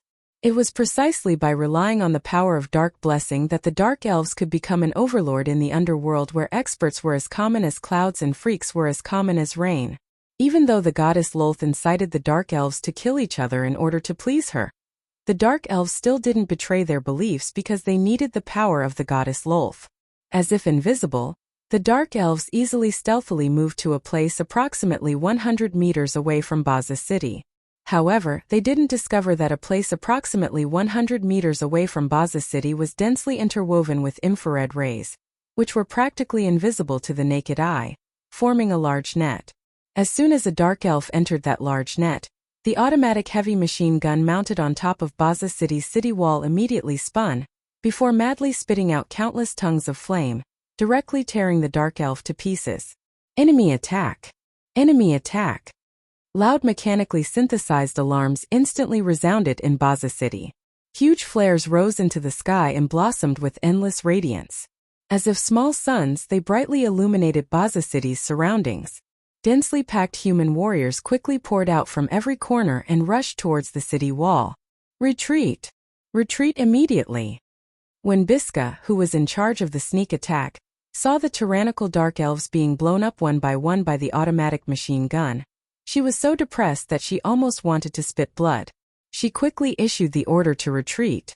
Only then did the tyrannical dark elves retreat, leaving behind several hundred blasted corpses.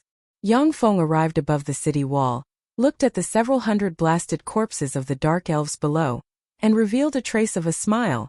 They really haven't learned their lesson. But this way, Baza City shouldn't need me to stand guard here. The following plan can also continue. The greatest advantage of the dark elves was that they could take advantage of the darkness of the night to launch their attacks. Now that the night raid of the Dark Elves had been thwarted, it wouldn't be so simple for them to attack Baza City. After Yang Feng easily defeated the allied forces of the Underworld's Dark Elves, he quickly obtained information on the state of the world from his intelligence network. The Dark Elves united with the Underworld's major races and practically captured all of the human warlock strongholds in the Underworld. Warlock College Antalya, White Elephant's Ivory and Eyes of Justice, the three major forces had the most strongholds in the Underworld. Under the raid of the Dark Elves, they suffered disastrous casualties, with each force losing at least one level 3 warlock. Chapter 114. Rose Garden, Savage Claw, and the Black Dragon Tower immediately abandoned their strongholds in the underground world and retreated to the surface world. They gathered a large number of troops and barely managed to hold the front line. The underground world was the home ground of the Dark Elves and many other races. They could display terrifying fighting strength there. On the other hand, humans would be greatly weakened in the underground world. Warlock College Antalya, White Elephant's Ivory and Eyes of Justice, the three great forces wanted to keep the allied forces of the Underworld's races out of their country, thus relying on the stronghold in the Underworld to inflict great damage on the allied forces of the Underworld's races.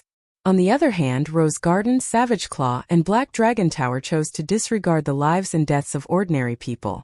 They retracted their forces and concentrated their forces on defending the important towns on the ground, resisting the attack of the allied forces of the Underworld race. Warlock College Antalya, White Elephant's Ivory, and Eyes of Justice, after the three great forces suffered from the frenzied attacks in the Underworld, they could only choose to retreat to the surface world.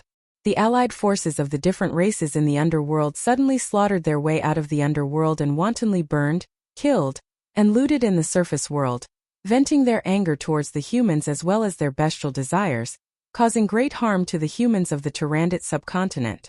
This was a catastrophe that affected half of Tyrannid subcontinent. Practically every day a large number of humans died. The rogue warlock groups scattered in every corner had no choice but to pay a huge price to attach themselves to one large warlock group after another. Shiran Town was a small town located within the Satsuma Marquisdom. Although it was called a small town, the population of Shiran Town was as high as 100,000.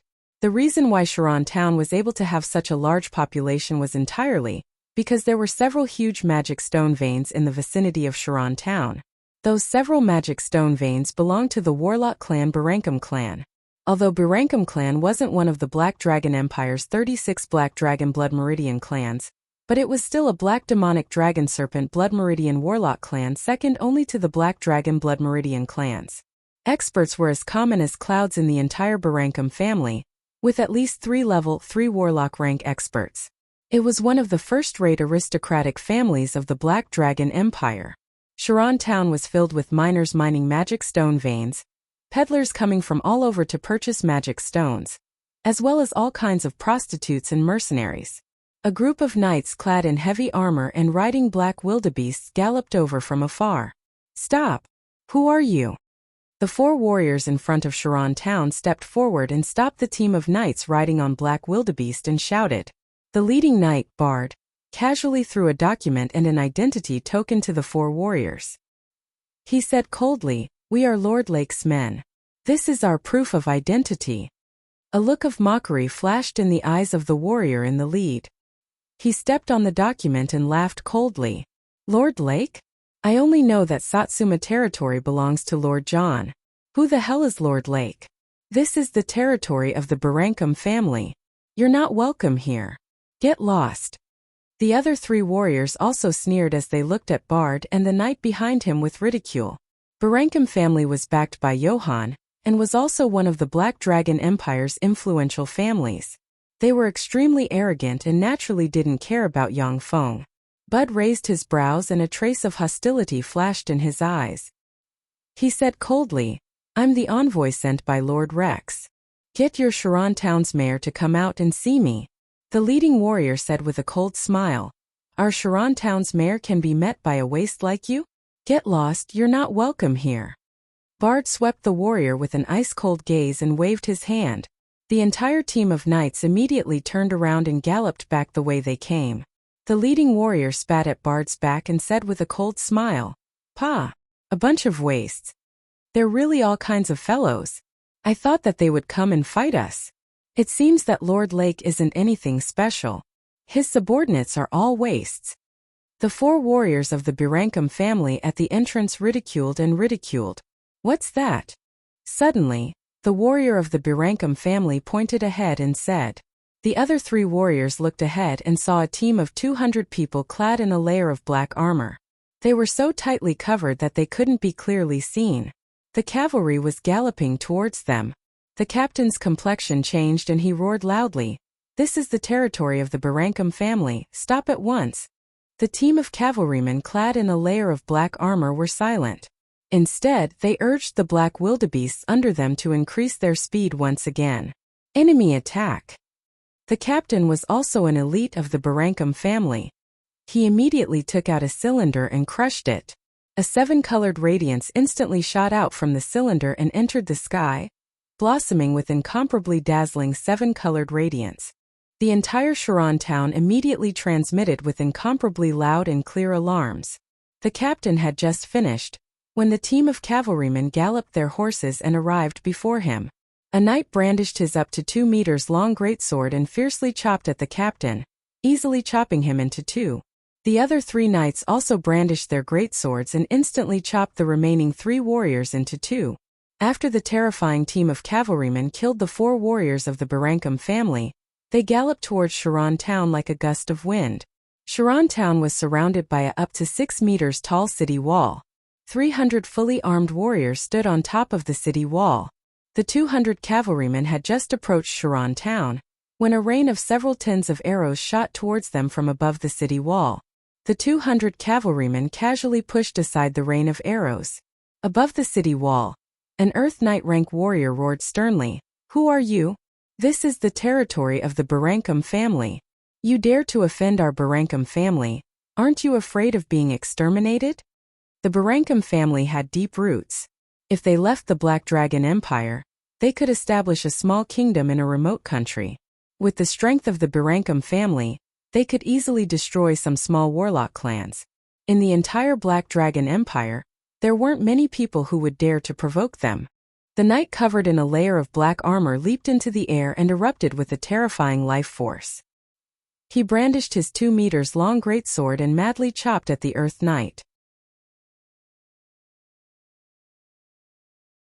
Chapter 115. The Earth Knight's eyes flashed with a whiff of astonishment. He stimulated all of his strength and blocked with his fine steel sword. The 2 swords clashed. The black-armored knight's greatsword at once chopped the fine steel sword in the Earth Knight's hand, then conveniently chopped the Earth Knight into 2 halves from head to toe, blood spurting in all directions. The black-armored knights leaped and directly jumped onto the huge city wall. They rushed into the crowd like fiends reaping human lives and opened up a massacre. The Sharan village's warriors were well-equipped and well-trained, but their strength and equipment were completely not on the same level as those black-armored knights. They were easily beheaded by those black-armored knights. After beheading all the warriors, those black-armored knights opened Sharan village's gate. They mounted their black wildebeests and continued to gallop towards Sharan village's mayor's residence. "Who are you?" When that team of cavalrymen had just arrived in the vicinity of Sharan village's mayor's residence, an extremely formidable life force erupted in a flash. A blonde and blue-eyed middle-aged man with a tall and sturdy figure, dressed in a white armor and holding a secret treasure greatsword unhurriedly walked out, his eyes flashing with graveness as he looked at the 200 black-armored knights. Sky Knight Abel.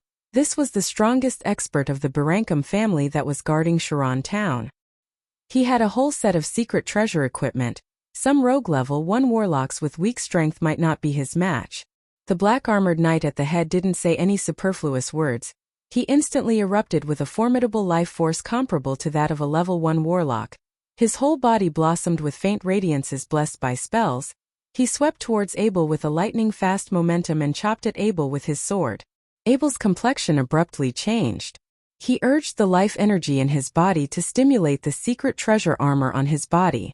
3 level 1 auxiliary spells, brute strength, lighten and haste, enveloped his body in a flash, instantly increasing his strength by a large margin. He ferociously raised the secret treasure greatsword in his hand and pointed at the black-armored knight's greatsword. Ding! Along with a loud sound, Abel was immediately jolted back by 3 or 4 steps. The secret treasure greatsword in his hand at once spurted a fireball towards that black armored knight. The level 1 secret treasure greatsword flame sword in Abel's hand had the level 1 spell fireball sealed on it. He could release 1 fireball per day. This was his most powerful trump card to reverse the situation. 2 black armored knights stepped forward in a split second and raised 2 large shields. 2 transparent protective covers appeared in a flash. The fireball slammed into the 2 transparent shields, directly blasting one of them into smithereens and dissipating. 6 black armored knights stepped forward in a split second and madly stabbed at Abel with their greatswords in their hands. After the 6 black armored knights' heads were chopped off, they of their heads, of their bodies, of blood, they madly stabbed at Abel. Abel's body. After their of Abel of their heads of their bodies, their Abel's blood of his of the mountain of his, they of it. The level 1 spell warping force field on Abel's secret treasure armor burst out in a flash, directly deflecting the 6 sharp greatswords to the side, avoiding that sure kill attack. At that moment, the leader of the black armored knights swung his sword and slashed at Abel with all his might. Abel hurriedly raised his sword to block, and was forced to retreat 6 to 7 steps by the black armored knight. The other 6 black armored cavalries took the opportunity to swing their greatswords horizontally, chopping at Abel's body. They forcibly split Abel's protective armor, and conveniently chopped him into several pieces. The leading black armored knight waved his sword and chopped off Abel's head, then pointed at the mayor's house. The black armored cavalrymen immediately charged into the mayor's house. Waves of blood-curdling screeches came from the Sharon village's mayor's house. Not long after, the group of black armored cavalries galloped out of the Sharon village's mayor's house, their bodies covered in blood, and quickly left Sharon village. In Sharon town, no one dared to obstruct that fiendish black armored knight. Not long after that team of black armored knights left, Bud led a team of knights and directly entered Sharon town. As soon as Bart entered Sharon town, he beheaded a few dozen thugs that were looting everywhere. Then, he sent people to invite all the reputable people in Sharon town. Bud beamed as he looked at those reputable people in Sharon town and said, "I'm Lord Rex's subordinate, Bud. I've been tracking the remnants of a dark elven tribe until I arrived here. Unfortunately, I was too late. He couldn't save Sharon town's mayor's family. Now, according to Lord Rex's orders, the entire Sharon town is under military control. I have the authority to kill anyone who disobeys Lord Rex's orders on the spot. If anyone has any different opinions, feel free to speak up." It was unknown how many years those reputable people of Sharon town had lived here. Many of them had seen the destruction of one warlock clan after another for the sake of magic stone veins. Mortals like them only had a bit of money, but they couldn't contend against those warlock groups. Now that Bud had clearly come for the magic stone veins in the vicinity of Sharon town, Sharon town's reputable people naturally didn't dare to contend against him. Our entire Sharon town welcomes Lord Bud's arrival. Our Sharon town is willing to obey Lord Rex's orders. After a moment of silence, those Sharon town's reputable people felt Bud's murderous gaze. One after another, a touch of a flattering smile hung on their faces as they said loudly. Bud swept those Sharon town's reputable people with a glance. His eyes flashed with a touch of contempt and a smile. As long as these Sharon town's reputable people didn't fall into disorder, then the entire Sharon town wouldn't fall into disorder. That very night, a huge convoy consisting of heavy-duty trucks, towing all kinds of heavy mining equipment, directly entered Sharon town. They then passed through Sharon town and advanced towards the magic stone veins. Very quickly, mechanical rumbling sounds were transmitted from within the magic stone veins. Sharon town had already been operated by Barankum family for more than 100 years. Even though Sharon town had already been cleansed by those black armored knights, there were still many Barankum family's spies. Those spies passed on everything they saw to Barankum family through various means. Yang Feng practically used thunderous methods to clean up the magic stone veins that originally belonged to the various great warlock clans within Satsuma Marquisdom. He swallowed all of those magic stone veins and then frantically mined them. Under his desperate mining, he would obtain more than 5 million inferior magic stones every day. Apart from that, there were also a large number of accompanying intermediate, superior, and even a small number of top-notch magic stones. After those warlock clans' magic stone veins were seized by Yang Feng, it set off a huge wave. Those warlock clans whose interests were damaged one after another went to the aristocratic senate to demand that their ownership of the veins be restored, and that Yang Feng be punished.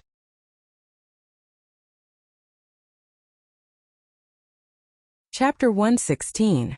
In the garden of the Black Dragon Empire's imperial palace, the emperor of the Black Dragon Empire, Solomon, was sitting on a chair with two sexy girls in his arms. Several beautiful girls were standing to the side, peeling fruits and feeding them to his mouth. A middle-aged man walked up to Solomon and handed him a document. "Your Majesty, these are petitions from the 28 warlock families of Satsuma Marquisdom. Your Majesty, please issue a decree to strip Laker of his Viscount title and all the rights to his territory. At the same time, return the magic stone mines to his family." This middle-aged man was Black Dragon Empire's General Manager of Internal Affairs, Bennett Gott. He possessed the terrifying strength of a pinnacle level 3 warlock. He was also Solomon's absolute confidant and held great power in the Black Dragon Empire. Solomon picked up the document and swept it with a glance, before throwing it aside and saying lightly, "Rex really occupied the magic stone veins of the 28 warlock families?" A strange glint flashed in Bennegott's eyes as he said provocatively, "Yes." Although Laker had disguised himself as a dark elf and handed over a few hundred dark elf corpses, the dark elf king was still a dark elf. However, his men quickly occupied those magic stone veins and began to mine them like crazy. According to all the signs, it's very likely that he's taken over those magic stone veins. Solomon chuckled. What's the big possibility? Those magic stone mines were forcibly occupied by him.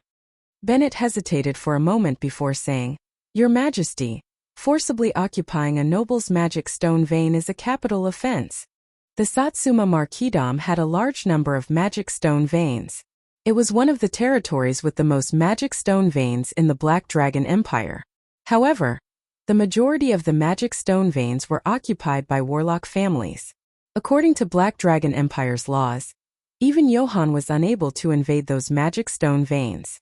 Now those magic stone veins were forcibly occupied by Yang Feng. According to Black Dragon Empire's laws, Yang Feng would definitely be sentenced to death. He's smart. He didn't blatantly invade, but used a dark elf as an excuse. Moreover, the timing was also very clever. If we deprive him of his title and territory, who will go to the Satsuma Marquisdom to fight those dark elves? Bennegott fell silent as well. In the Black Dragon Empire, there were 8 exits connected to the underground world. One of them was blocked by Yang Feng. In the other 7 directions, the warlocks of Black Dragon Empire and the Dark Elves were fighting each other endlessly, with both sides suffering heavy casualties. Unless a large number of experts were transferred from the Black Dragon Tower's headquarters to the Satsuma territory, it would be impossible to find a mobile force to suppress the Satsuma territory's Dark Elves' allied forces from the underground world. Solomon smiled. He is very valuable now. He was also very clear that he was very valuable, which was why he was so ruthless. Such a young man really can't be underestimated. Solomon said faintly, "Bennegott, send a message to Lake. I want 40% of the magic stones mined from the magic stone vein." Although Solomon was the emperor of the Black Dragon Empire and controlled a huge amount of resources, many of those resources belonged to the empire and not to him. Although he could use the Black Dragon Empire's vast resources to cultivate, he had never relaxed his collection of private resources. In the future, after Solomon abdicated, he would have to use his own private resources to train. Of course, the Black Dragon Pagoda would also allocate a portion of its resources for him to cultivate, but for things like resources, the more the better. Benedict replied respectfully, "Yes, Your Majesty." Fire Kingdom was one of the largest kingdoms in Tyrannid's subcontinent, second only to the Black Dragon Empire and a few other empires. The warlock group that ruled Fire Kingdom was Fire Pagoda. Fire Pagoda's master was the great warlock Traximus. Fire Pagoda was a peak warlock group second only to Tyrannid's subcontinent's 6 great forces. Traximus was also recognized as one of Tyrannid's subcontinent's strongest experts, possessing terrifying strength infinitely close to that of a Starry Sky warlock. If it wasn't for the fact that Fire Pagoda only had him as a great warlock, Then Fire Pagoda might even be promoted to Tyrannid Subcontinent's 7th Great Force. Fire Pagoda was located in Fire Kingdom's Valley of Flames. That Valley of Flames was a valley formed by more than a dozen active volcanoes. Traximus used a terrifying spell to directly integrate those more than a dozen active volcanoes into Valley of Flames' defensive system, before establishing a 7-story-tall Warlock Pagoda in Valley of Flames. With that Warlock Pagoda as the core, a beautiful and moving city was built. In that Valley of Flames, there were several hundred Warlock Pagodas with at least 3-story tall, forming a group of Warlock Pagodas. More than 30,000 apprentice warlocks studied all kinds of knowledge in this Valley of Flames, while more than 200,000 ordinary people worked here, serving those apprentice warlocks as well as warlocks. Inside that 7-story-tall Warlock Pagoda, the door at the top slowly opened. An old man with white hair and a pair of spirited eyes, seemingly brimming with even more vigor than a youngster, dressed in a chongpao embroidered with flames and a golden thread on the cuffs of the chongpao, unhurriedly walked out. This old man was Fire Pagoda's master, Traximus. After Traximus walked out of the door, his body at once turned into a ball of flames, disappearing from where he stood, before strangely appearing in a secret room. In the secret room there stood a seductive female warlock with a fiery and sensual figure, a pair of huge breasts nearly bursting out of her clothes, a pair of slender and beautiful legs, dressed in a silver low-cut warlock robe with a slit. The whole secret room was filled with an incomparably wonderful fragrance. Traximus' eyebrows creased slightly as he said, "Anna, what the hell is going on? Didn't I say that if there's nothing urgent, then don't disturb me?" Anna said with a worried expression, "Teacher, the Dark Elves have joined forces with the Underworld's many races and have already come out of the Underworld." Traximus sneered and said extremely contemptuously, "Dark Elves? Trifling Dark Elves aren't enough. They're only fit to be our playthings." Tyrannid Subcontinent's Dark Elves were toys and pets captured from other planes by human warlocks in ancient times. As a peak Great Warlock, Traximus naturally wouldn't put trifling Dark Elves in his eyes. "Teacher, since you're sure that you can deal with them, then that's for the best." Anna seemed to have heaved a sigh of relief. She gave an extremely charming smile. Her tender body swayed slightly. The loose warlock gown faintly revealed a large expanse of her snow-white skin. Traximus's gaze shifted and fell on Anna's snow-white skin. His breathing became slightly hurried. With a flash of magic radiance, all of his clothes flew to one side. He grabbed Anna and revealed a trace of a lascivious smile. "You little slut, did you miss me these past few days?" Anna moaned and threw herself into Traximus's embrace.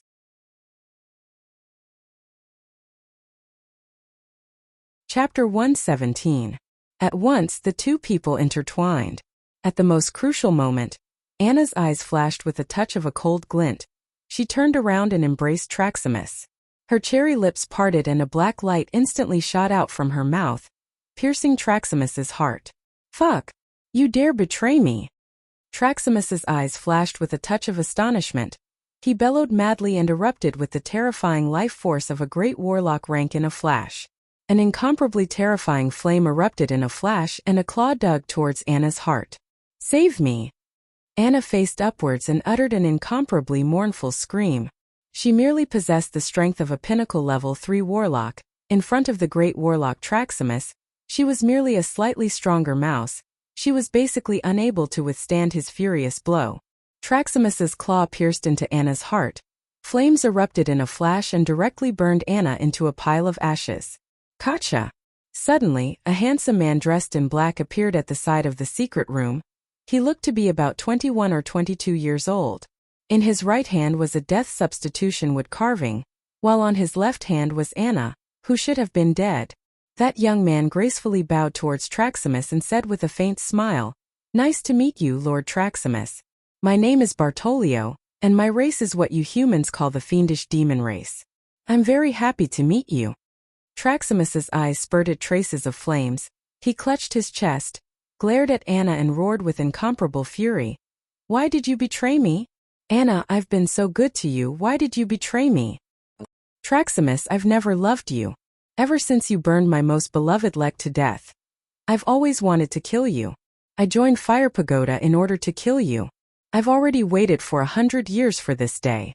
Under the support of these demons, I was able to quickly grow from an ordinary apprentice warlock with an intermediate level, 4 soul aptitude to a genius with an inferior level, 6 soul aptitude, and promote to a level 1 warlock, thus entering your line of sight. I was the one who let these demons in. All of Fire Pagoda's spell nodes have already been destroyed. You can no longer draw support from the Warlock Pagoda's power. What you've been afflicted with is the demonic demon clan's bone-rotting poison. As time passes, you'll only become weaker and weaker. Eventually, even your bones will slowly melt and you'll die. Anna smiled maliciously and said with incomparable resentment, "Bone-corroding poison." Traximus felt a chill in his heart. He frantically circulated his mental power and stimulated the powerful life energy in his body, in an attempt to force the bone-corroding poison out of his body. Bone-eroding poison was a highly toxic poison developed by Hellion clan and used against human warlocks. It was a terrifying poison refined from the heart blood of venomous Hellions. Depending on the different materials, even if it was a great warlock rank expert, if they weren't a poison-attributed great warlock, then they would still have a slim chance of surviving the bone-rotting poison. Too late. If you are given time, you might be able to neutralize the bone-rotting poison. However, I won't give you that chance. Badalio faintly smiled, and his body instantly dispersed and disappeared. In a flash, an extremely sharp bone spur burst out from Traximus's shadow and pierced his head. With a forceful twist, Traximus's head was smashed to pieces. Fire Pagoda's master, the great warlock Traximus, died in such a sullen manner, without being able to display his terrifying battle prowess. Badalio picked up the robe that Traximus took off, swept it with a glance, and revealed a trace of a smile: superior teleportation, superior warping force field, superior curse resistance, superior wind control. This magic flame robe is worthy of being a legend-rank secret treasure. If he hadn't taken off this secret treasure robe of his own accord, then killing him wouldn't have been that simple. A black ray of light suddenly rose from the flaming valley and disappeared into the sky. An extremely tyrannical life force suddenly gushed out from the surroundings of the Valley of Flames. Countless Hellion clan experts rushed towards the Valley of Flames. Violent fluctuations of spells and loud sounds of fighting were transmitted from the Valley of Flames. After a day and a night, the fighting in the Valley of Flames finally stopped. Only, the inside of the Valley of Flames had already turned into hell on earth. After the destruction of Fire Pagoda, Fire Country also quickly fell under the attack of the Hellions. Practically at the same time, Snow White Pagoda, Blue Bay House, Fireheart, Lightning Eye, and other human warlock groups with great warlocks overseeing them were assassinated one after another. Then, their entire forces were destroyed by the allied forces of the Underworld's races, with only a few failures. Under the assassinations of the allied forces of the Underworld's races, a total of 7 great warlocks fell, while 3 great warlocks were seriously injured and fled without a trace. The entire Tyrannid subcontinent sank into a huge shock. Black Dragon Empire merely had 7 great warlocks. Within a short period of less than a month, 7 great warlocks had fallen and 3 great warlocks were seriously injured. The terrifying strength displayed by the allied forces of the Underworld's races shocked the entire Tyrannid subcontinent. The originally aloof human warlocks, who basically didn't attach any importance to the allied forces of the Underworld's races, finally put away their arrogance and were full of vigilance towards the allied forces of the Underworld's races. Demon Assassin Bartolio, Shadow Goddess Malia, Night Hunter Romulich, these 3 legend-rank assassins from the allied forces of the Underworld's races were famous throughout the entire Tyrannid subcontinent. Tyrannid subcontinent's 10 great warlocks had suffered disastrous casualties under the assassinations of these 3 legend-rank assassins. Apart from the 6 great warlock groups, practically all the human forces with great warlocks had already begun to shrink their defensive perimeter, concentrating their forces in their nests and frantically searching for and purging traitors and spies within their forces, not daring to dispatch their troops. Under such circumstances, the allied forces of the Underworld's races were like fish in water, occupying a large area of Tyrannid subcontinent's land and unceasingly exploiting all kinds of resources, obtaining tremendous benefits. Furthermore, they had begun to manufacture all kinds of weapons and expand their forces. Giant Stone City, inside the portable fortified stronghold. The current situation doesn't look good. Should I just run away and retreat to the main continent? Yang Feng looked at the intelligence reports coming from all over, His eyebrows creased slightly and thoughts of retreating arose in his heart. He had already built the portable fortified stronghold and had stockpiled a large amount of magic stones, steel and energy crystals inside. Even if he were to withdraw to the main continent, he would still be able to quickly develop it again. Within a short period of a month, 10 human great warlocks had already been killed or seriously injured. Tyrannid subcontinent's 6 great forces were still fighting on their own. They didn't join forces. Yang Feng felt that the human warlocks' odds of success weren't great. He had already made preparations to flee.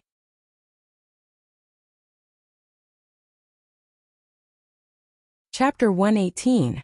Ever since the portable fortified stronghold was built, the battle potential of the primary battle robots in Yang Feng's hands suddenly skyrocketed by more than 100-fold. However, he also didn't have the intention to use his main battle robots to fight desperately for the humans of Tyrannid subcontinent. Now, after he dispatched his primary battle robots to help Tyrannid subcontinent's humans defeat the allied forces from the underworld's races, then he might become the enemy of Tyrannid subcontinent's 6 great warlock groups, and then his development would be restricted by the 6 great warlock groups, without any benefits. Moreover, Yang Feng wasn't a native of Tyrannid subcontinent. He also didn't have the noble sentiment of risking his life for this subcontinent's people without asking for anything in return. Naturally, he would not be willing to throw his combat power into a dangerous war without any returns. Eunice, Judy, Shui, the people that Yang Feng valued more had already returned to Giant Stone City. Yang Feng could start the portable fortified stronghold and flee at any time.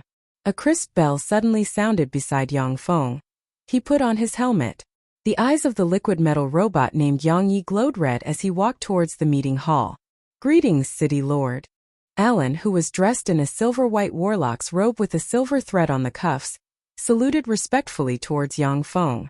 Relying on the huge amount of resources provided by Yang Feng, Alan had finally successfully promoted to a level 1 warlock not long ago. This made him feel even more grateful and awed towards Yang Feng. "What is it?" "Warlock College Antalia's Utarax Darren requests an audience." "Then tell him to meet me in the parlor." City Lord, Utarax didn't come alone this time. The patriarch of the Fernandro family, Lamix, has also come. Yang Feng was very surprised. "Lamix? Why is he here?" Yang Feng's Steel City practically swallowed half of Fernandro Principality, and developed by stepping on Fernandro family's head. Fernandro family's people wished that they could pull out Yang Feng's tendons, pull out his bones and burn him to ashes. However, the corpses of more than 300 spies and assassins would fall outside Black City every year, showing the terror of Steel City's mechanical legion, making Fernandro clan basically unable to do anything. Yang Feng thought for a while and then said, "Let him come as well." Even if a powerful politician encountered the enemy who killed his father, he would still cooperate and form an alliance for the sake of his own interests. Although Yang Feng wasn't a qualified politician, but he didn't have any qualms about meeting Fernandro clan's people. After all, it was him who took advantage of the Fernandro clan, and not the other way around. Black City, inside the reception hall. As soon as Yang Feng saw Utarax, he greeted him enthusiastically. "Utarax, my good friend. What brings you here this time?" At that time, Utarax gave Yang Feng a life-saving wooden card and saved him at that time. Yang Feng was grateful to him. Utarax said in a deep voice, "Yang Yi, I've come with an order from Warlock College Antalya. The Senate orders you to immediately dispatch troops to Fernandro's capital for defense." Yang Feng readily agreed. "No problem." Utarax heaved a sigh of relief. He originally thought that Yang Feng would sternly refuse this order. At that time he would be in a dilemma. Lamix, a handsome middle-aged man standing beside Utarax, heaved a sigh of relief. Yang Feng said with a slight smile, "As long as Warlock College Antalya allocates 30 million magic stones to me, then I'll immediately dispatch troops." Directly disobeying Warlock College Antalya's order was extremely unwise. Yang Feng naturally wouldn't obediently obey Warlock College Antalya's order and go fight to the death for Fernandro Principality. Utarax's smile stiffened at once. The beautiful, pure and brimming with a noble temperament, the beautiful young lady Jessica looked pitifully at Yang Feng and implored softly, "Respected Steel City's City Lord Darren, I'm Jessica, Fernandro Principality's Fernandro clan's 3rd successor." 30 million magic stones is too much. Our Fernandro clan is unable to come up with such a huge sum. Could you make an exception? Our Fernandro clan is willing to come up with 300,000 magic stones. Please send troops to support us. Yang Feng's gaze fell on Jessica and he revealed a trace of a smile. Fernandro clan's Jessica was recognized as one of the strongest few geniuses among the students of Yang Feng's same batch. In a short span of 2 years, she had already promoted to a level 2 apprentice warlock. She was pursued by countless male students in Warlock College Antalya, and was recognized as one of the 4 great beauties among the students of Yang Feng's batch. Yang Feng said faintly, "All right, I'll send an infantry regiment to support you." After Yang Feng took control of Steel City, he immediately reorganized the army, changing it into the Earth's military system that he was most familiar with.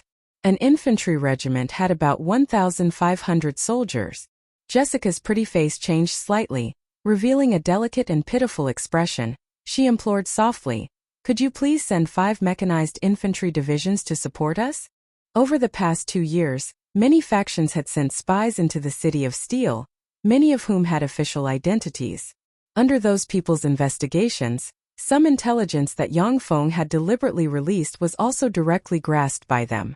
Only then did Jessica understand what a mechanized infantry division was. In Black Dragon Empire, the large number of heavy artillery sold by Yang Feng had already displayed a tremendous might in the war.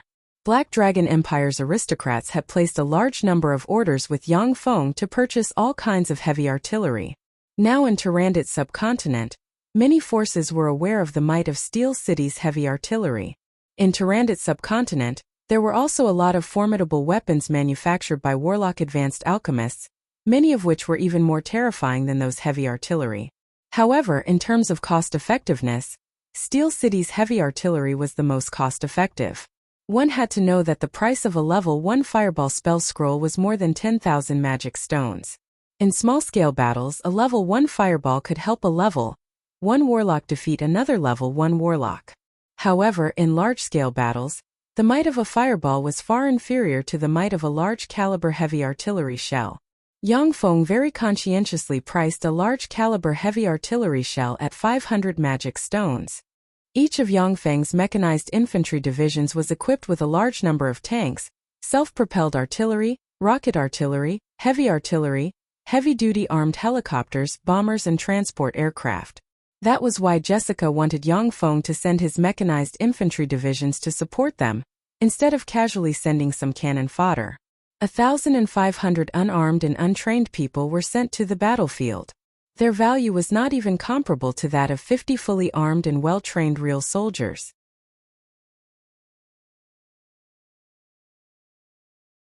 Chapter 119. Yang Feng said with a cold smile, "Mechanized infantry divisions? That's impossible. The selling price of our alchemical heavy artillery is at least 100,000 magic stones. A shell is 500 magic stones. Each of my mechanized infantry divisions possesses at least 100 heavy artillery. A mechanized infantry division is worth at least 100 million magic stones. How is it possible for me to send them to protect your Fernandro family for free?" Jessica's smiling face stiffened. Her expression at once became incomparably gloomy, revealing a pitiful expression that aroused people's tenderness. Lamix took a step forward, looked at Yang Feng and said in a deep voice, "Yang Yi, this is an order issued by Warlock College Antalya. Don't tell me you want to go against the college's order?" Yang Feng said with a sneer, "How could I go against the college's order? Warlock College Antalya only ordered me to support you, but didn't specify how to support you." Udarak said in a deep voice, "Yang Yi, without the lips, the teeth will be cold. If Fernandro Principality is destroyed, then the next target of the allied forces of the different races will be you. If you send troops to guard Fernandro Principality, then the war will only break out in Fernandro Principality. It won't affect you much. Even if Fernandro Principality is destroyed, then you can still calmly organize a second line of defense." Lemix's and Jessica's complexions at once became extremely unsightly, but they were very smart to maintain their silence. Yang Feng gave a slight smile and said without yielding an inch, "Unless Fernandro Principality's territory completely belongs to me, otherwise, it's impossible for me to dispatch my mechanized infantry divisions." Jessica's pretty face surged with a touch of a holy radiance of self-sacrifice. She took a step forward, looked straight at Yang Feng and pleaded softly, "Respected Yang Yidaran, if you're willing to dispatch 3 mechanized infantry divisions to reinforce Fernando Principality, then I'll send 3 mechanized infantry divisions as reinforcements. Then, regardless of success or failure, I'm willing to become your woman and completely obey any of your demands." Yang Feng gave a faint smile, directly striking at Jessica's self-esteem and said, "I'm sorry, but I think that you're worth less than 100 million magic stones." Jessica's pretty face paled. Her beautiful eyes surged with a touch of humiliation. She retreated and her eyes surged with traces of mist. In the slave market, 1 magic stone could already buy a rather beautiful virgin. With 1 million magic stones, one could even buy some level 1 warlock female slaves in some special slave markets. With such a huge sum of 100 million magic stones, Yang Feng could purchase enough resources to promote to a level 2 warlock. Eudirax pondered for a while before slowly saying, "All right, I promise you. As long as you dispatch troops to defend the capital of Fernando Principality, then the entire Fernando Principality will be under your control in the future." Upon hearing this, Lamix and Jessica's expressions changed drastically. They stared at Eudirax in disbelief. Fernando Principality was the foundation of the Fernando family. Although there weren't many magic stone veins within Fernando Principality, but it was rich in natural resources and had a huge population. It could completely become the foundation and land of inheritance of a level 3 warlock clan. Previously, Yangfeng Steel City only had an annual income of 3,000 plus magic stones. That was because he didn't put much effort into managing his territory. At the same time, countless resources were used to manufacture the Mechanical Legion, which was why the income was so low. Yang Feng said with some surprise, "Eudirax, have you obtained Warlock College Antalia's authorization?" The Southern States Coalition was under the control of Warlock College Antalya. Every principality had a master. Any changes required the approval of Warlock College Antalya's Senate. "I have authorization. This is the mainland's Holy War Decree jointly issued by Warlock College Antalya, White Elephant's Ivory, Eyes of Justice, Rose Garden, Savage Claw and Black Dragon Pagoda. In this human's holy war, any force that defeats the Underworld's coalition and obtains a piece of land, as long as they can hold on until the end of the holy war, then that piece of land will become the force's territory. As long as you have the ability, then Cineris Principality and Potent Principality can be brought under your control." Eudirax said faintly. After the Underworld's allied forces led by the Dark Elves assassinated 10 human great warlocks, they swept through Tyrandit's subcontinent like a whirlwind. Top forces with great warlocks keeping watch, as well as some level 3 warlock forces with powerful inheritances and at least 7-story-tall warlock pagodas, could barely hold on to their foundations.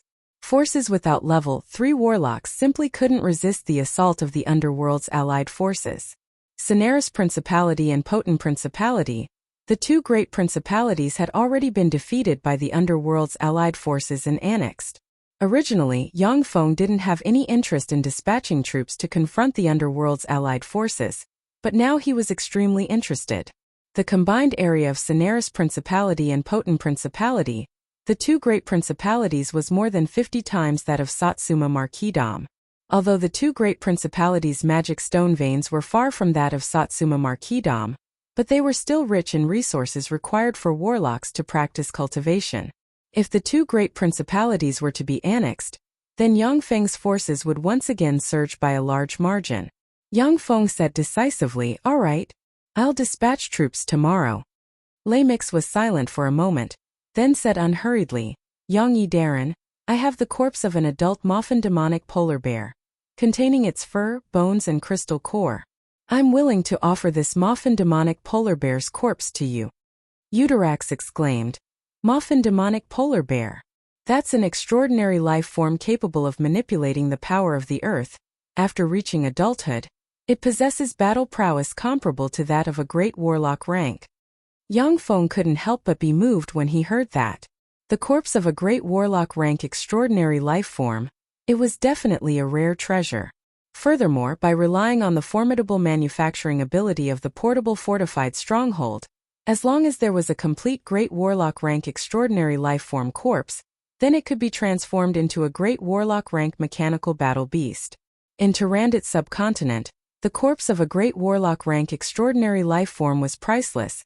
It was a peerless treasure that could only be chanced upon and not sought. Once it appeared, it would basically be carved up by those great warlock rank experts. Even if Yang Feng had a huge amount of magic stones, he still wouldn't be able to purchase a great warlock rank extraordinary life form corpse. Yang Feng suppressed the longing in his heart and said without batting an eyelid, "What do you want?" As long as Lamix didn't make any excessive demands, then Yang Feng intended to agree.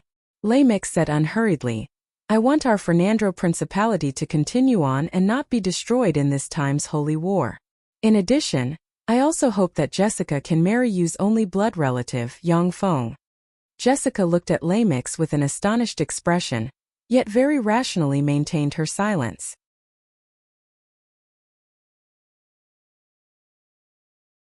Chapter 120. Yang Feng thought for a moment, then immediately made a prompt decision and said, "All right, I agree." Immediately creating a great warlock rank mechanical battle beast could greatly enhance Yang Feng's overall strength. It would allow Yang Feng to have one more trump card to rapidly expand. After Yang Feng annexed a few principalities, Fernandro Principality would no longer be important to him. After all, Fernandro Principality didn't have a lot of resources. A trifling Satsuma Marquisdom's resources were several times more than it. Lamix gave Yang Feng a bronze-colored ring. Inside this space ring is the corpse of the Moffin demonic polar bear. This space ring was a level 3 secret treasure. It was extremely precious. It was also a treasure that had been passed down in Fernandro family for more than a millennium. Space treasures had always been rare in Tyrannid subcontinent. They were basically in the hands of some formidable existences at level 3 warlock rank and above. Fernandro family had once produced a level 3 warlock. Only then could they possess a space ring. Yang Feng picked up the space ring, swept it with his spirit force and sensed that the space ring was a 10 by 10 by 10 cubic meter medium space ring. Inside the space ring, there was an enormous Moffin demonic polar bear's corpse covered in white fur. The Moffin demonic polar bear's corpse was obviously very well protected. Even though God knows how many years had passed, it still exuded formidable fluctuations of power that couldn't be underestimated. "Good stuff," Yang Feng praised. His mind moved and he directly released the Moffin demonic polar bear's corpse, then pressed the dimensional crest on his chest and at once stored the Moffin demonic polar bear's corpse inside the dimensional crest. Eudirax's pupils constricted slightly when he saw this scene. Even he, a level 2 warlock from a prestigious family, didn't have a space treasure. Yet Yang Feng actually had one. It filled his heart with shock. "Here you go." Yang Feng casually tossed the space ring to Lamix. After Lamix received the space ring, he heaved a long sigh of relief. That was one of Fernandro family's heirlooms. If it wasn't for Fernandro clan reaching a critical juncture, then he absolutely wouldn't offer such a treasure to Yang Feng. Yang Feng casually tossed a dimensional badge towards Jessica. "Since you're my nephew's fiancée, then I'll give you this treasure. There are 5 mechanical golems with battle prowess comparable to level 2 warlocks. Remember to release them to protect your safety." After Jessica received the dimensional badge, she scanned the dimensional badge with her spirit force. After discovering the huge space inside the dimensional badge, a look of ecstasy welled up on her pretty face. She bowed to Yang Feng in salute and said respectfully, "Thank you for the treasure, sir." Eudirax glanced at Jessica with envy flashing in the depths of his eyes. The mechanical golems with battle prowess comparable to that of a level 2 warlock, each one of them was of great use to a level 2 warlock like him. "Eudirax, my nephew Yang Feng has received your care in Warlock College Antalya. I hope you like this mechanical puppet." Yang Feng waved his hand. A level 2 bladed troop immediately walked out from the side hall and arrived beside Eudirax. The bladed troop's eyes flashed with a red light. A formidable force field comparable to that of a level 2 warlock erupted in a flash, simultaneously activating a level 2 protective cover, completely protecting it. "Great! This mechanical golem actually has a defensive force field comparable to that of a level 2 spell. It's truly perfect." Eudirax stared fixedly at the level 2 protective cover. His eyes flashed with fanaticism and he repeatedly praised. For warlocks, defensive power was more important than offensive power. The value of defensive spells was also by far greater than offensive spells. Utarax could sense that the level 2 protective cover of the mechanical bladed troop was even more tyrannical than the level 2 defensive spells he had mastered. Additionally, the mechanical bladed troop was a golem lifeform. It was immune to the majority of curses and other evil spells. Moreover, it wasn't afraid of death. Even Utarax might not be this bladed troop's match. Good stuff, truly good stuff. Lamix stared at the mechanical bladed troop. His eyes flashed with a scorching glint. Then his gaze fell on the dimensional crest on Jessica's chest. He was brimming with excitement. As long as our Fernandro clan has those 10 level 2 warlock rank mechanical golems, then we can absolutely become one of the strongest level 2 warlock clans. Jessica felt Lamix's gaze. She tightly grasped the dimensional crest and then loosened it. Through Fernandro clan's careful nurturing, she had always placed the clan first. She was very clear about what those 10 level 2 mechanical golems meant for Fernandro clan. Yang Feng said faintly, "All right, if there's nothing else, then you can withdraw." Yes. Utarax and the other two could only leave. Yang Feng operated another level 2 liquid metal robot and quickly rushed to the interior of Giant Stone City's portable fortified fortress with the Moffin demonic polar bear's corpse.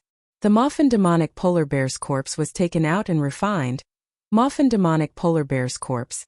Degree of completeness 99.5%. The corpse can be used to extract a vial of intermediate concentration of Moffin demonic polar bear's blood meridians. Special battle soldier. Mechanical demonic polar bear. 8 m tall, 65 tons in weight.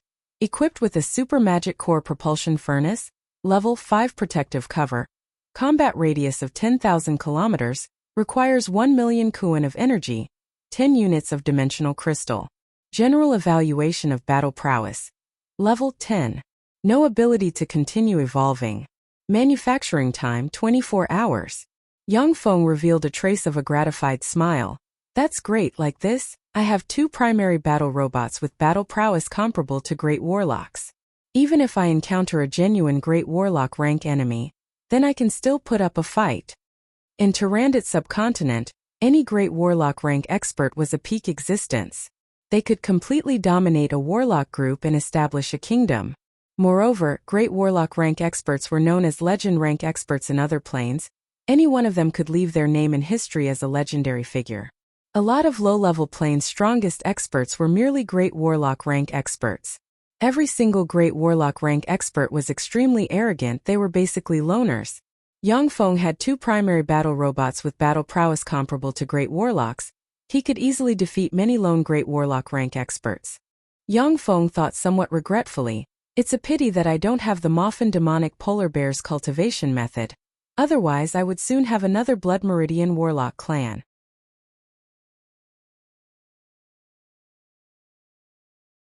Chapter 121.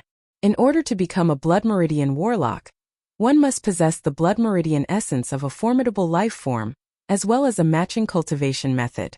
In Tyrannid subcontinent, the secret cultivation method of a great warlock rank extraordinary life form like the Moffin demonic polar bear was practically impossible to find.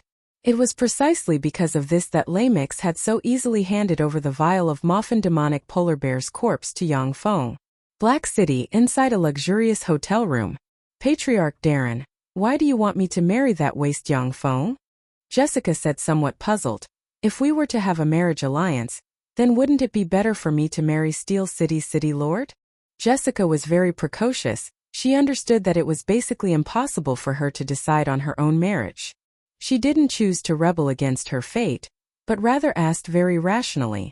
Steel City's city lord Yang Yi is a man with a pure heart and few desires, wholeheartedly pursuing knowledge and power. In these 2 years he's been hiding in Black City, conducting all kinds of research and hasn't used a single woman. If you marry such a man, you'll only become a widow. Besides, with him around you won't be able to grasp any power. Yang Feng, that waste is different. He's deeply loved by Yang Yi and is fond of women. As long as you can control him, then through him you'll be able to obtain Steel City's tremendous resources and grasp great power. Lamix's eyes flashed with a touch of wisdom and he said solemnly, "In these 2 years Yang Feng's embodiment Yang Yi had been hiding in Black City, not taking a single step. Any plot against Yang Yi was as helpless as a mouse pulling a tortoise. The assassins that came to assassinate Yang Yi were basically blasted into sieves, and their corpses were hung above the city wall as a warning to the public. Under such circumstances, the major forces could only choose to speculate on Yang Yi's character through a variety of information.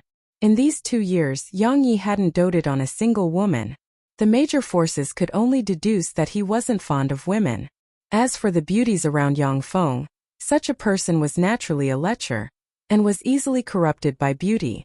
Jessica thought for a moment, and then silently nodded. Lei Mix hesitated for a moment, and then said in a consulting tone, "Jessica, those level 2 mechanical battle golems are very important to our family. Can I contribute 5 of them to the family? I can make the decision to slowly tilt the family's resources towards you. Within 100 years, I will pay you the corresponding magic stones for the 5 mechanical puppets." Jessica glanced at Lei Mix in surprise. Lei Mix was the patriarch of the Fernandro family, and he always had the final say in the family. Now that he was talking to her in a negotiating tone, she was very surprised. However, Jessica was also very smart. She immediately understood that her identity would be somewhat different from now on. She was already the fiancée of Steel City's city master Yang Yi, the only blood relative of Yang Feng. Steel City was a terrifying force that even level 3 warlocks were extremely fearful of. With such a terrifying force as her backing, she was no longer an existence that a trifling level 2 warlock family's patriarch could look down on. Just like when an ordinary woman married into the palace, that woman was definitely not an existence that a small county official could belittle.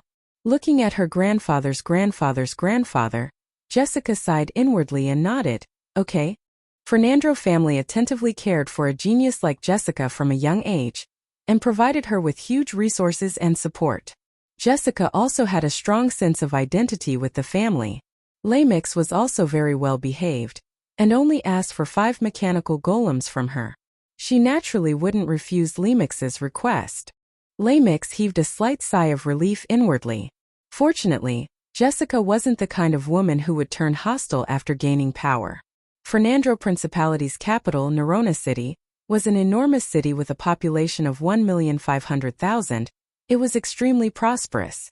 After the underworld's allied forces invaded the surface world, aristocrats and refugees from the 4 great principalities, Sonaris Principality, Poten Principality, Najiro Principality, and Domvet Principality, poured into the enormous city in a steady stream, causing Nerona City to become somewhat overcrowded, with refugee camps appearing one after another. At the same time, the shadow of war shrouded Nerona City. Countless workers were frantically reinforcing Nerona City, and also starting to build inner cities inside Nerona City, preparing to withdraw into the inner city to defend after the outer city was breached. 2 kilometers away from the entrance of Nerona City's south gate, 20,000 Fernandro Principality's imperial guards were surrounding and protecting the Fernandro Principality's Grand Duke, as well as all the important ministers of Fernandro Principality. They were quietly standing and gazing into the distance. That good-for-nothing Yang Feng is really arrogant, to actually make so many people of Fernandro Principality wait for him. Among a group of aristocratic youngsters dressed in gorgeous clothing, a handsome, frail-looking young man said very discontentedly. Jessica raised her eyebrows and snapped, "Shut up, Elton, you idiot. If you dare to speak ill of Yang Feng again, then I'll have my father teach you a good lesson." Elton's gaze was ice-cold as he ridiculed, "Jessica, Yang Feng's sole aptitude is only inferior level 1. He's originally a good-for-nothing. You haven't married him yet you're already speaking up for that good-for-nothing fiancé of yours? You should know that you're a woman of Fernandro family. Yang Feng is Fernandro family's greatest enemy, Steel City's Yang Ye's only kin. For an outsider, you actually dare to scold me? Are you still a member of Fernandro family?" The group of Fernandro family's youngsters also shot ice-cold gazes at Jessica. Yang Feng's Steel City was established by cutting off half of Fernandro Principality. It could be said that he was stepping on Fernandro family to ascend. Fernandro family was brimming with hatred towards Steel City as well as Yang Feng. A beautiful woman with a head full of short blue hair, a sexy and well-developed figure, about 23 or 24 years old, with traces of a mature woman's charm, said coldly, "Enough. After all, Yang Feng came to support us. You're not allowed to speak ill of him again. Elton creased his eyebrows and said, Big Sister Helena, no one has seen the actual combat capabilities of Steel City's Mechanized Infantry Division. No matter how strong those golems are, they're only trifling knight-rank mechanical golems. Is it necessary to greet them in such a grand manner? Steel City's Mechanized Infantry Division didn't have any actual combat achievements. The younger generation of Fernandro family didn't believe that those knight-rank golems could contend against the allied forces of the underworld's races.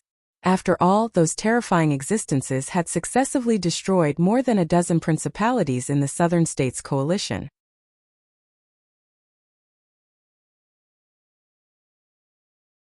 Chapter 122. Omagudo Flying Snake. That's a scout from the Hellion Army's 3rd Corps, Snake Demon Corps. Their appearance here means that the Snake Demon Corps isn't far. Suddenly, a slightly fearful voice sounded from the crowd. Fernandro Principality's bigwigs raised their heads to take a look. Their complexions at once became incomparably pale and their eyes flashed with a touch of fear. One after another, huge flying snakes up to 20 m long, covered in a layer of black scales, with 18 pairs of transparent fly-like wings were flying towards them from the sky. These huge flying snakes that could fly in the sky were Omagudo flying snakes. These flying snakes were a subspecies of Omagudo flying demonic snakes. Omagudo flying demonic snakes were extraordinary life forms that possessed terrifying battle prowess comparable to great warlock rank after reaching adulthood. After reaching adulthood, Omagudo flying snakes were merely comparable to level 1 warlocks. Some pure-blooded Omagudo flying snakes could even evolve to a level 2 warlock rank. These Omagudo flying snakes were beasts born from the mating of Hellion Clan's Snake Demon Clan. They were under the complete control of Snake Demon Clan's royal family. They were also one of Snake Demon Clan's most incisive weapons. Seeing the several hundred Omagudo flying snakes flying in the sky, the complexions of Fernandro Principality's bigwigs changed greatly. Many people's legs were even trembling, they were extremely afraid. Withdraw.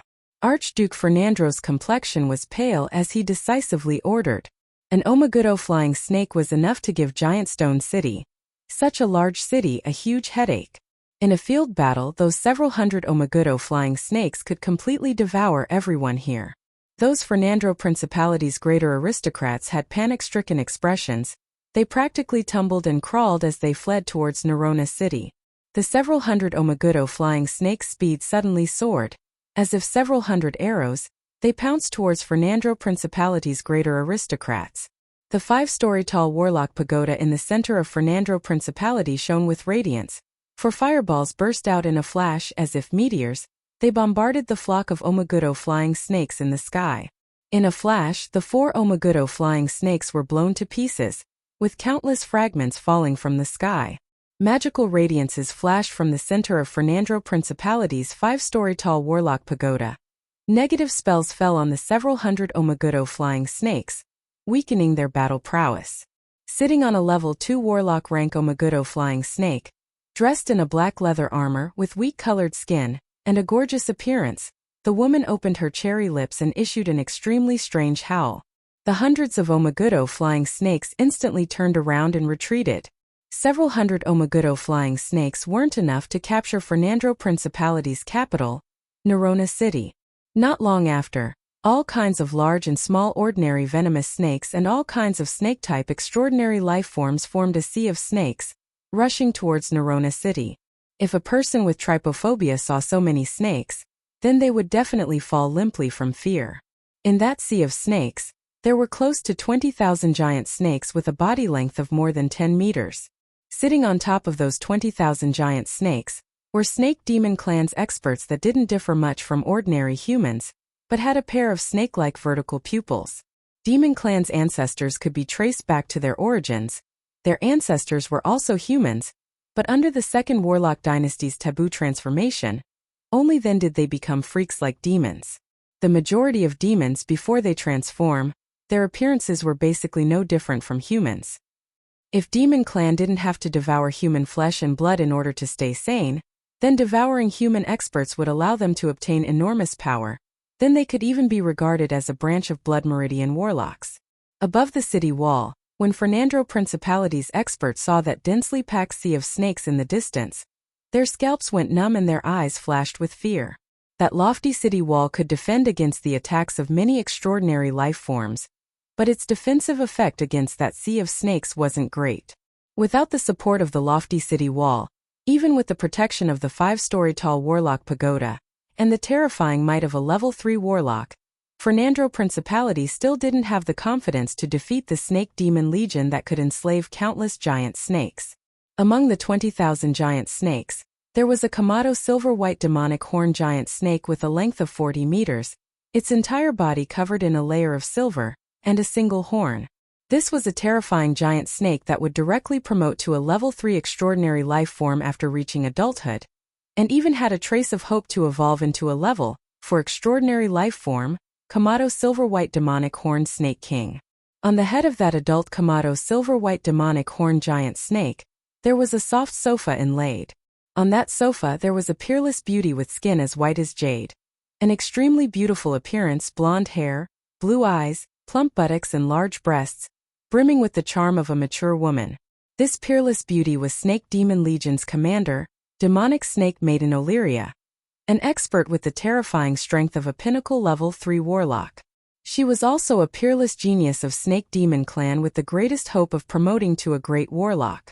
Snake Demon Clan's ancestor possessed the Snake Dowager's blood meridians. Snake Demon Clan also had a thin trace of the Snake Dowager's blood meridians. Therefore, within Snake Demon Clan, women were superior to men. Female experts emerged in an endless stream. While men were basically only there to breed and carry on the descendants, their status was generally one rank lower than that of women. Illyria said faintly, "Attack."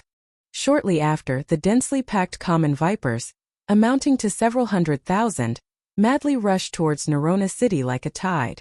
Above Nerona City's city wall, magical radiances surged, blessing the elite soldiers and enhancing their battle prowess. Heavy-duty catapults quickly took their positions, before hurling kerosene cans towards the swarm of snakes. A large number of kerosene cans were thrown into the swarm of snakes, before shattering. A level 1 warlock extended his hand and pointed, before shooting out a rocket-like fireball, before exploding amidst the swarm of snakes, instantly igniting the kerosene, forming a huge sea of fire within the swarm of snakes. Countless vipers were incessantly rolling about within the sea of fire, before being burnt to death. Rain mist. From within Snake Demon Clan's army, 5 beautiful women quickly walked out. They at once erupted with the terrifying life force of level 2 warlocks, before silently reciting incantations and pointing towards the sky. Countless water elemental particles converged in the sky, forming a huge black cloud. A large amount of rain fell from the sky, before mixing with a large amount of mist and shrouding Nerona City.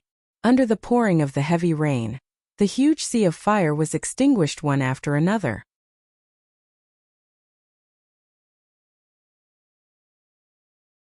Chapter 123. The complexions of everyone above the city wall suddenly changed. Under the heavy rain, the archers among them were practically crippled. Furthermore, fighting under the rain and fog, not only would the human warriors be greatly weakened, but the battle prowess of the various vipers would instead be greatly enhanced. Nerona City's warlock pagoda at the center of the city surged with extremely formidable magic fluctuations. A dispel instantly shrouded the black clouds in the sky. Under the power of dispel, the black clouds in the sky immediately disappeared.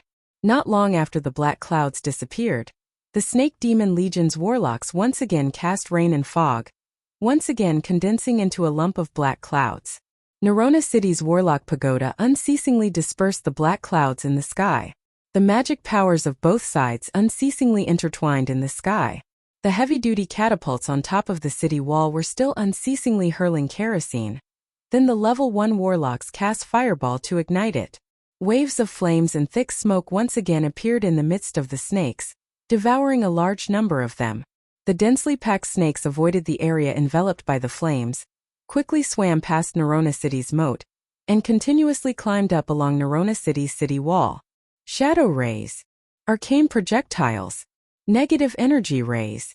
Above the city wall, more than 1,000 apprentice warlocks successively cast level 0 offensive spells, bombarding the densely packed snakes. In a split second, More than 1,000 vipers tragically died at the hands of the apprentice warlocks. Some apprentice warlocks also released a lot of gradeless extraordinary life forms and a variety of extraordinary plants to fight with the snakes. Fernando Principality's royal guards also acted one after another, madly beheading the snakes. Every second there were thousands of vipers dying. A lot of vipers climbed above the city wall and bit the feet of the royal guards, but were blocked by their armors before being chopped into mincemeat. After a royal guard dressed in full-body armor brandished his sword and beheaded 2 vipers, suddenly, a 1-meter-long demonic snake suddenly erupted, ruthlessly biting the royal guard's thigh. Its extremely sharp venomous fangs at once penetrated the royal guard's armor, before piercing his thigh and injecting venom inside. Ah! Die! The royal guard had a look of fear on his face as he screamed and slashed at the devil's snake, splitting it in 2. In the next moment the Imperial Guard felt the world spin around him.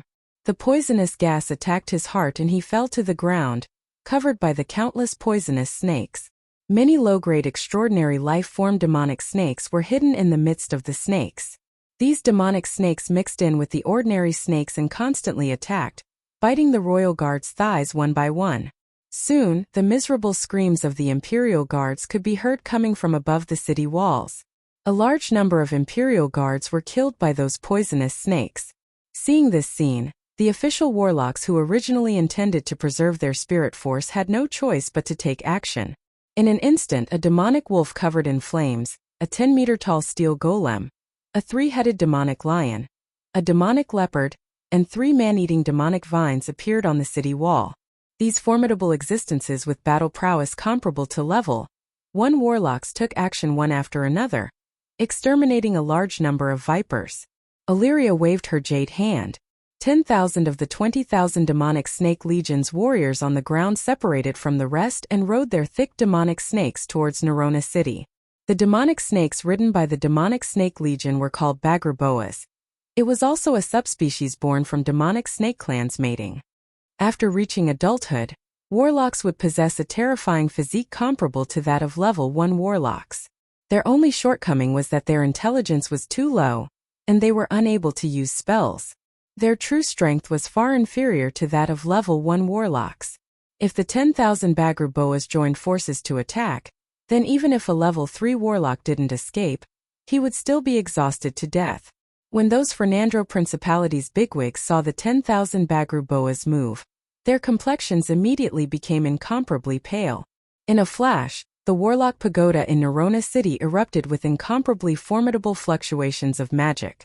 Clouds of fire containing a tremendous amount of fire elemental particles quickly condensed in the sky brewing.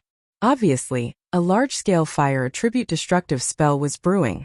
Once this level 3 large-scale fire attribute spell was released, then all life forms within the range of the clouds of fire would be affected by the fire attribute spell. Among the 10,000 bagger boas, a beautiful woman with short black hair, wheat-colored skin, a pair of huge breasts, and dressed in a sexy leather armor that only covered her vital parts instantly erupted with a terrifying life force comparable to that of a level 3 warlock. This beautiful woman was demonic snake maiden Illyria's assistant, Emma, the Snake Demon Legion's deputy legion leader. Emma pointed at the sky and cast a dispel spell. A magical radiance immediately entered the sky, instantly dispersing the large-scale fire attribute destructive spell in the sky. In the sky, the clouds of fire immediately collapsed and disappeared. Those large-scale meteorological spells were extremely powerful and had a wide range. Its only shortcoming was that it required an extremely long preparation time. It could easily be dispelled by an expert using Dispel. Of course, if there wasn't an expert proficient in Dispel keeping watch, then once a meteorological spell was fully cast, its might would absolutely be world-shaking. Just like the meteorological spell prepared by Nerona City's Warlock Pagoda, if it was cast, then it could completely annihilate more than half of the ordinary vipers and inflict heavy damage to the 10,000 bagger boas cavalrymen. After the meteorological spell was dispelled, Lamix, who presided over the Warlock Pagoda within the Warlock Pagoda, was so depressed that he wanted to spit blood. The Warlock Pagoda's magical radiance flickered, and several tens of fireballs were shot from the Warlock Pagoda, bombarding the bagger boas cavalrymen like rocket launchers, directly blasting several tens of bagger boas into pieces. Emma's gaze was cold and detached as she watched the several tens of Bagruboa's cavalrymen being blasted to death by those fireballs. She was only in the army to dispel and counter large-scale spells. She basically wouldn't waste her spirit force to block the damage for those Bagruboa's cavalrymen. Arcane projectiles. Negative energy rays. Acid sputtering. Web. Grease. The several thousand apprentice warlocks looked at the madly rushing Bagruboa's cavalrymen, and madly cast all kinds of level 0 spells towards them. The Bagruboa's cavalrymen struggled with their bodies, and directly shattered the spider webs. The arcane projectiles, negative energy rays, acid sputtering and other level 0 spells bombarding the Bagruboa's cavalrymen, were either blocked by the Bagruboas beneath them, or by the boa scales on their bodies. Unless several hundred level 0 spells simultaneously attacked a Bagruboa cavalryman, otherwise, they simply wouldn't die.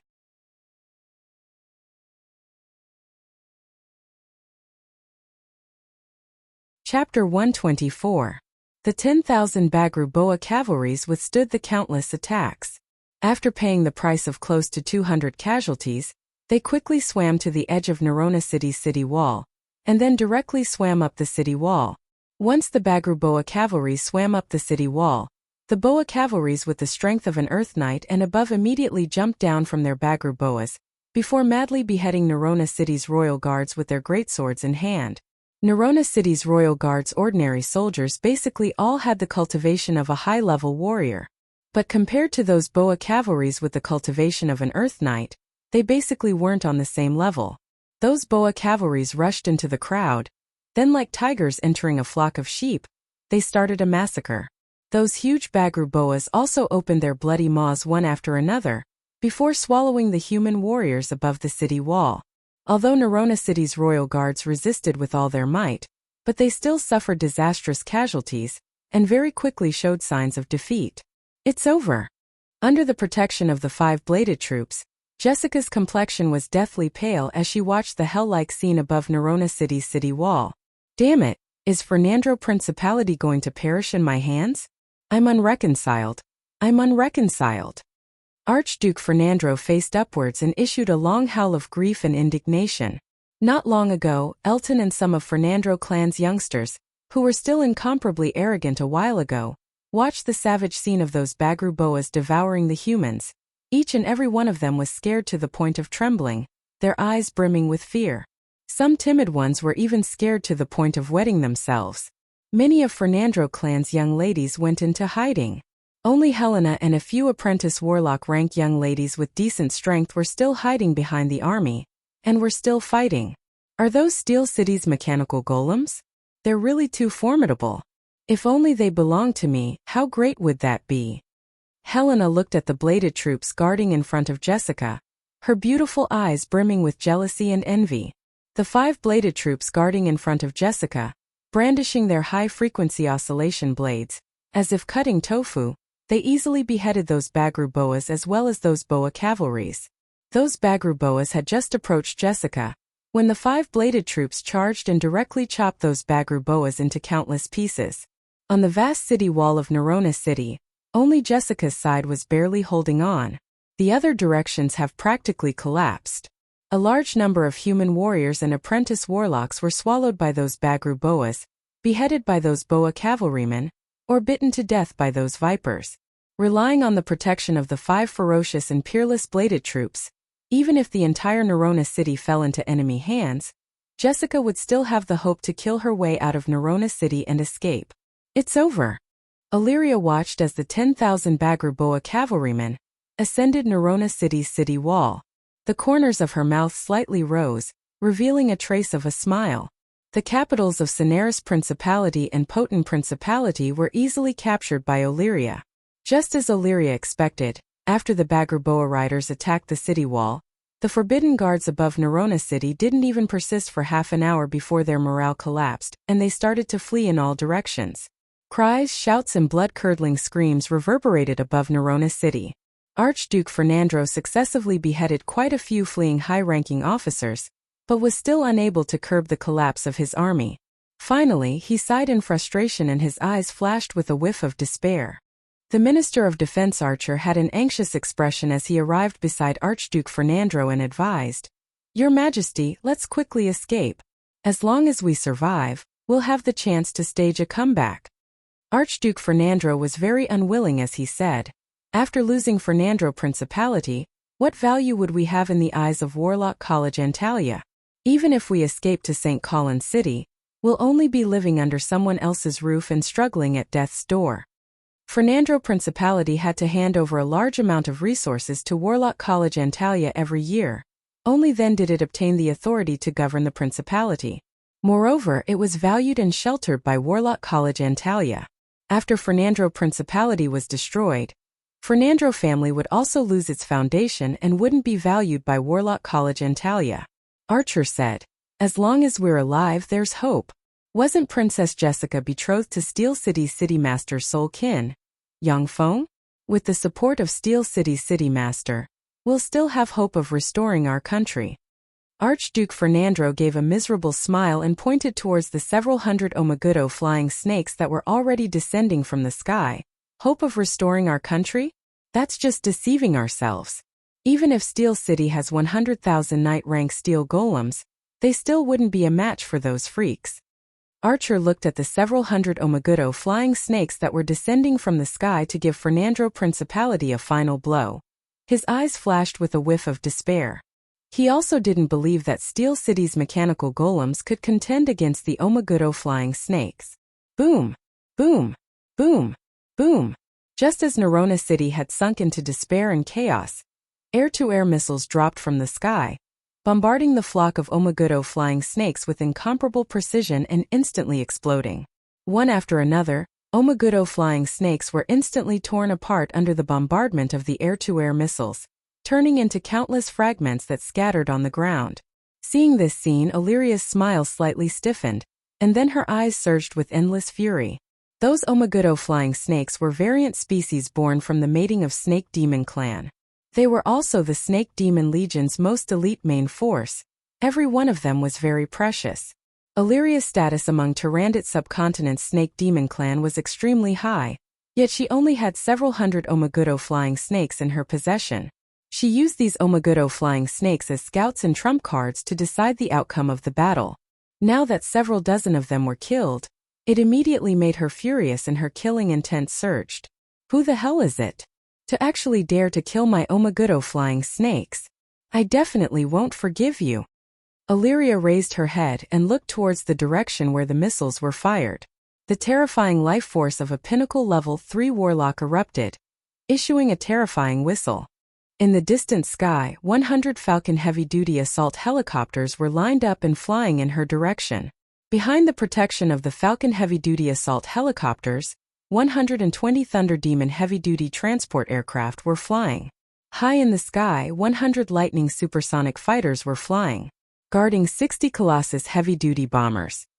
Hearing Illyria's shrill howl above Nerona City's city wall, all the Fernando Principality's people who were still fighting had a trace of hope in their gazes as they looked towards the huge group of fighter jets. "I'm Steel City's emissary." Above a modified Thunder Demon heavy-duty transport aircraft, an elevator opened. Yang Feng stood on top of the elevator, overlooking the fierce battle between the two great forces below, revealing a trace of a smile as he said,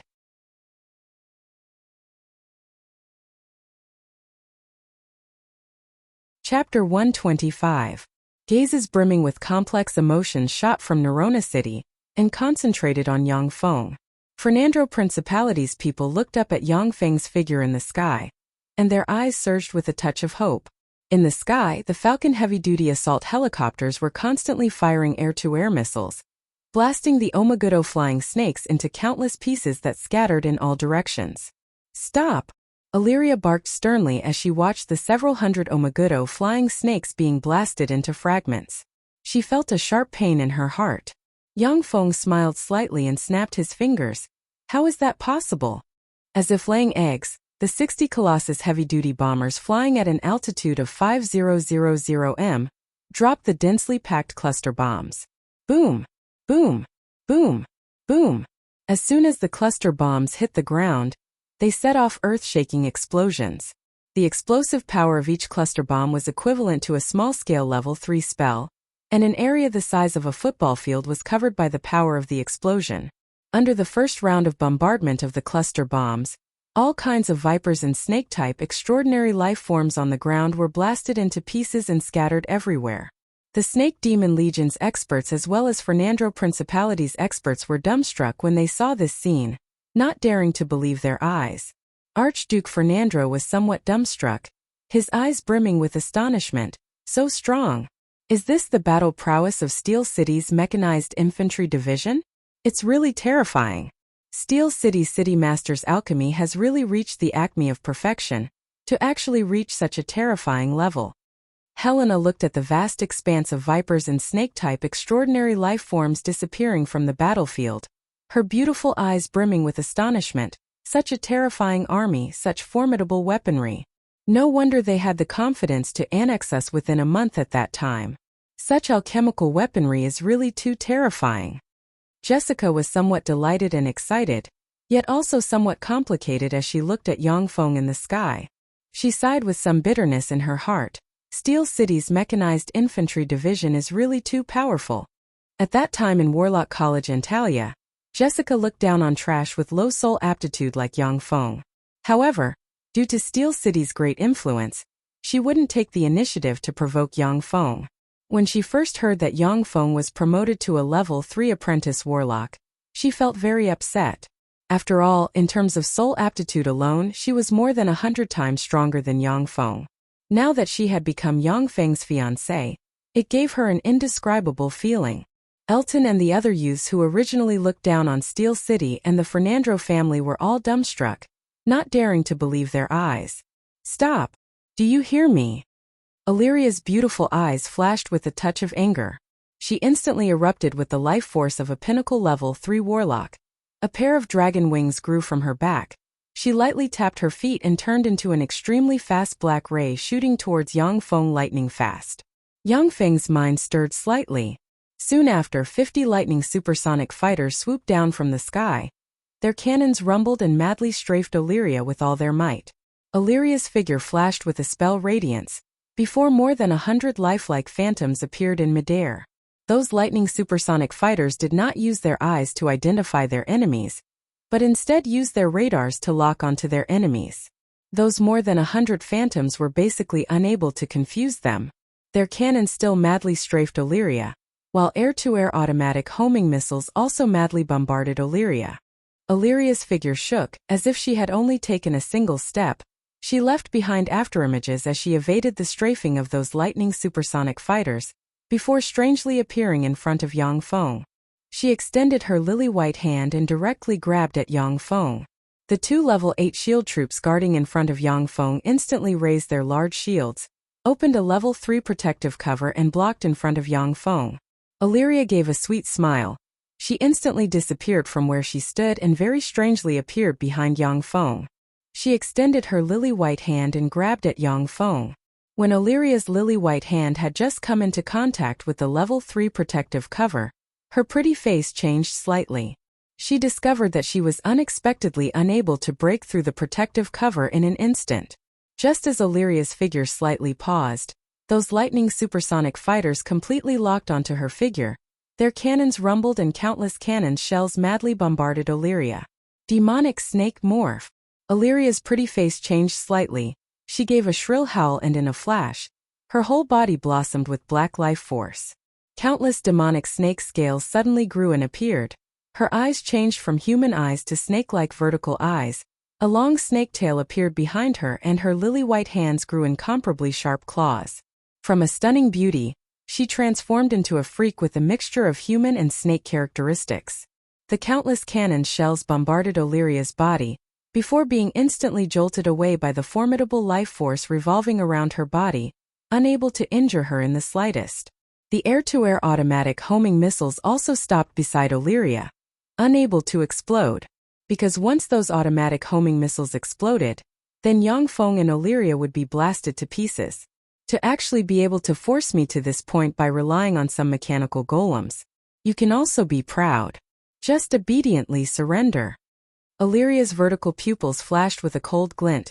Her claws carrying an incomparably tyrannical black life force instantly erupted, piercing through the two level 3 protective covers and grabbing at Yang Feng. At this moment, level 8 shield troops suddenly jumped out of the Thunder Demon heavy-duty transport aircraft, instantly erupting with level 3 protective covers one after another. Each level 3 protective cover was equivalent to a level 3 force field type defensive spell. Dozens of level 3 protective covers superimposed on each other, forcibly sending Illyria flying. Illyria gave a furious howl, countless black life force revolved around her. Her figure shook and instantly split into dozens of afterimages, bombarding Yang Feng with punches one after another. One by one, the level 3 protective covers burst open under Illyria's bombardment. If it was a level 8 shield troop, then within a second Illyria would have directly dismantled it into a pile of components. However, the nearly 30 level 8 shield troops unceasingly urged the level 3 protective covers, layer after layer, firmly blocking Illyria's frenzied attacks. Yang Feng, under the protection of the level 8 shield troops, said with a smile, "What's your name? How about we have a chat?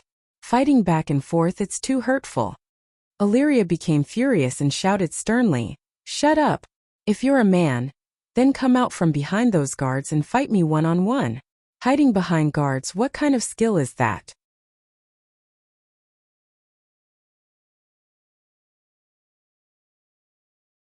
Chapter 126. Yang Feng said with a grin, "Equipment is also a part of strength. I'm a warlock alchemist. Isn't it a matter of course for warlock alchemists to command their golems to fight? How many warlock alchemists would abandon their golems and go into battle bare-handed? Furthermore, there's something wrong with what you just said.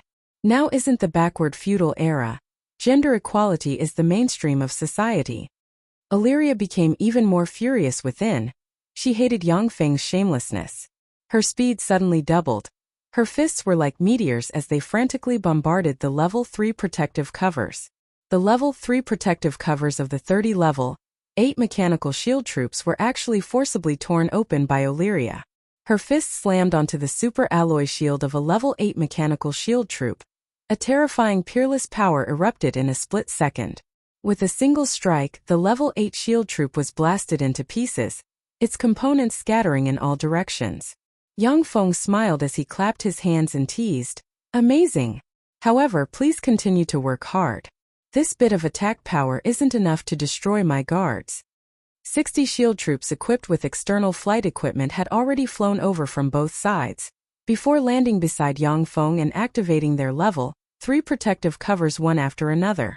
The 89 level 3 protective covers were stacked in front of Yang Feng, giving Illyria a feeling of powerlessness. The offensive power of the level 8 shield troops was extremely low. All their components were for defense. Even ordinary level 3 extraordinary life forms could resist 1 or 2 attacks. Illyria being able to tear apart the defenses of the 30 shield troops was already extremely terrifying, but in front of the 89 shield troops, it seemed somewhat powerless. Just at this moment, rumbling sounds were transmitted from afar. Illyria turned around to take a look, her heart turning cold. She saw smoke and dust rising from afar, a large number of tanks, IFVs, armored personnel carriers, self-propelled artillery, howitzers, rocket launchers and many other weapons of war forming a huge convoy moving towards this direction. The group of tanks even more so carried out a roundabout outflanking, cutting off the Snake Demon Legion's path of retreat. Illyria took a look at her Snake Demon Legion, only to see that under the berserk bombardment of the Colossus heavy-duty bombers, the Snake Demon Legion that she had painstakingly built had already suffered disastrous casualties, before scattering in all directions. Although Emma had already completely suppressed Nerona City's Warlock Pagoda, but it was still impossible to reverse the situation. The Thunder Demon heavy-duty transport aircraft were dropping airborne troops towards Nerona City. Those airborne troops were basically level 7 bladed troops and level 7 gunner troops. The level 7 bladed troops and level 7 gunner troops were completely one-sided massacres against the Bagruboa cavalrymen. The Omagudo flying snakes in the air had also been decimated by the Falcon heavy-duty assault helicopters, with less than 60 of them remaining. Illyria felt a sharp pain in her heart as she commanded in a mournful voice, "Retreat." The Snake Devil Legion issued shrill howls, then almost collapsed, and quickly fled in the direction they came from.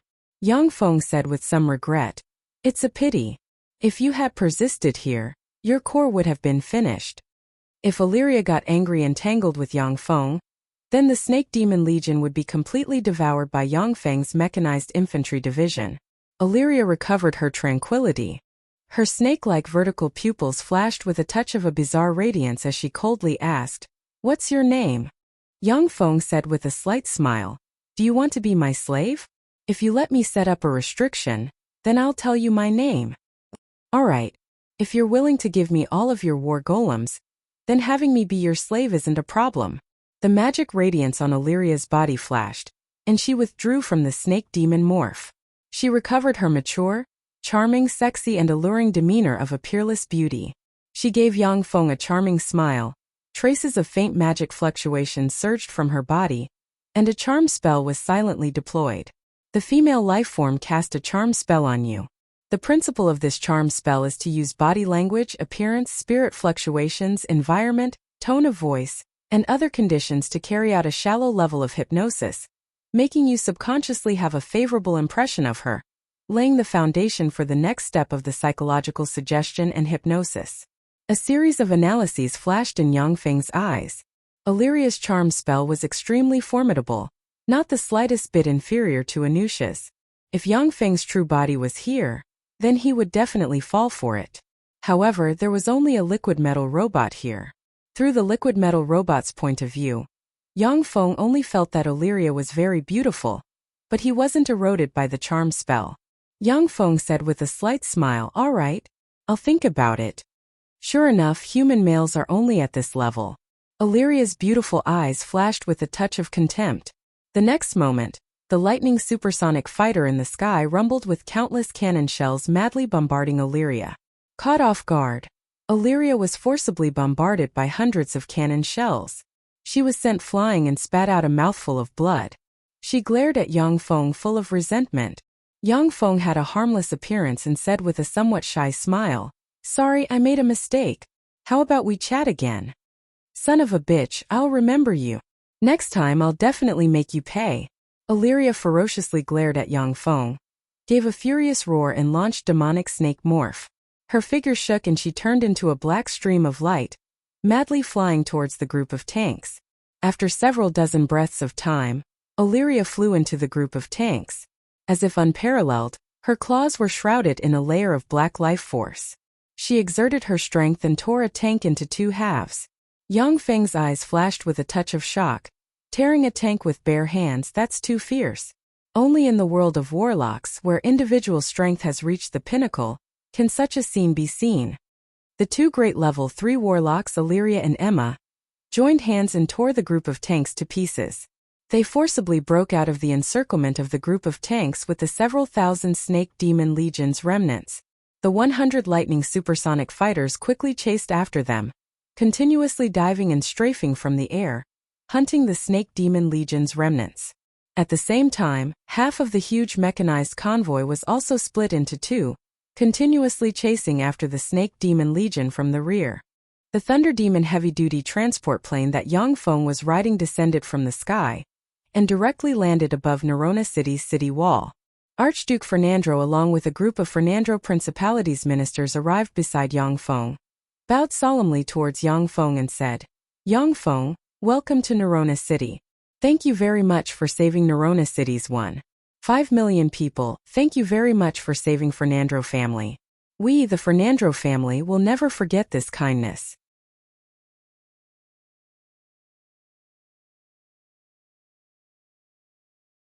Chapter 127. All the ministers also bowed extremely solemnly towards Yangfeng in salute. No matter what their thoughts were, Yangfeng had indeed saved them today.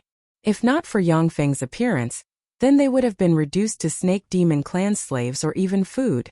Although Hellion Clan was born from among humans, but they had already developed into humans' natural enemies. Hellion Clan viewed humans as pigs and dogs for food, and after humans discovered Hellions, they would basically kill them. Colluding with Hellions and raising them in captivity was an unpardonable felony in human society.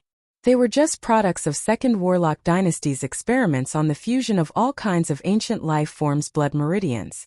They possessed a lot of ancient life forms' blood meridians as well as mutated blood meridians.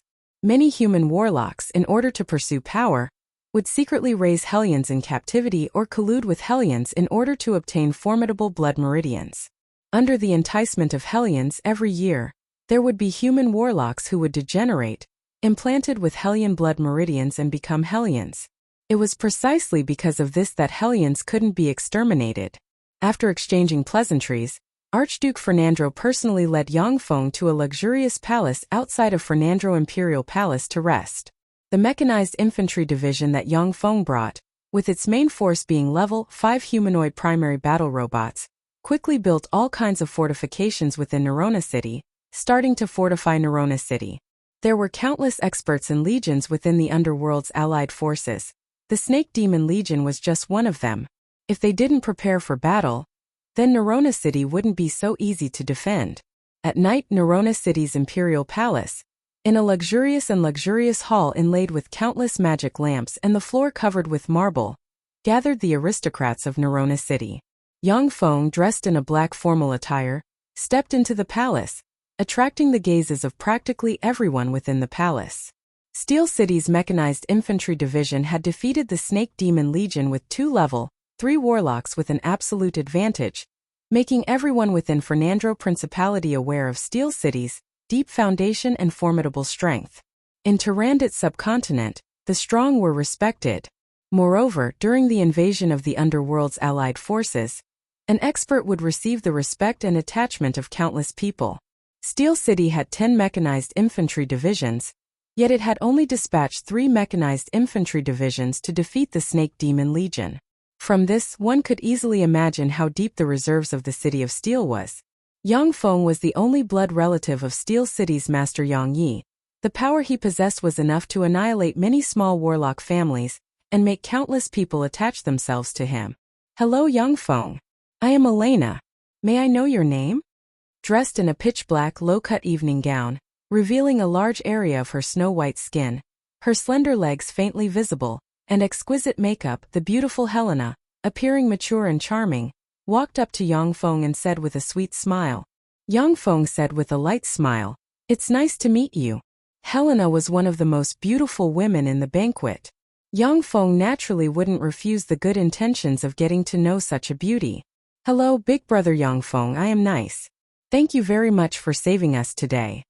A 13 or 14-year-old little girl with dazzling blonde hair, a petite figure, ample twin peaks, beautiful and pure, yet somewhat sexy and snow-white skin arrived in front of Yang Feng. Her big limpid eyes were filled with adoration as she said with a sweet smile. Yang Feng said with a light smile, "It's what I should do."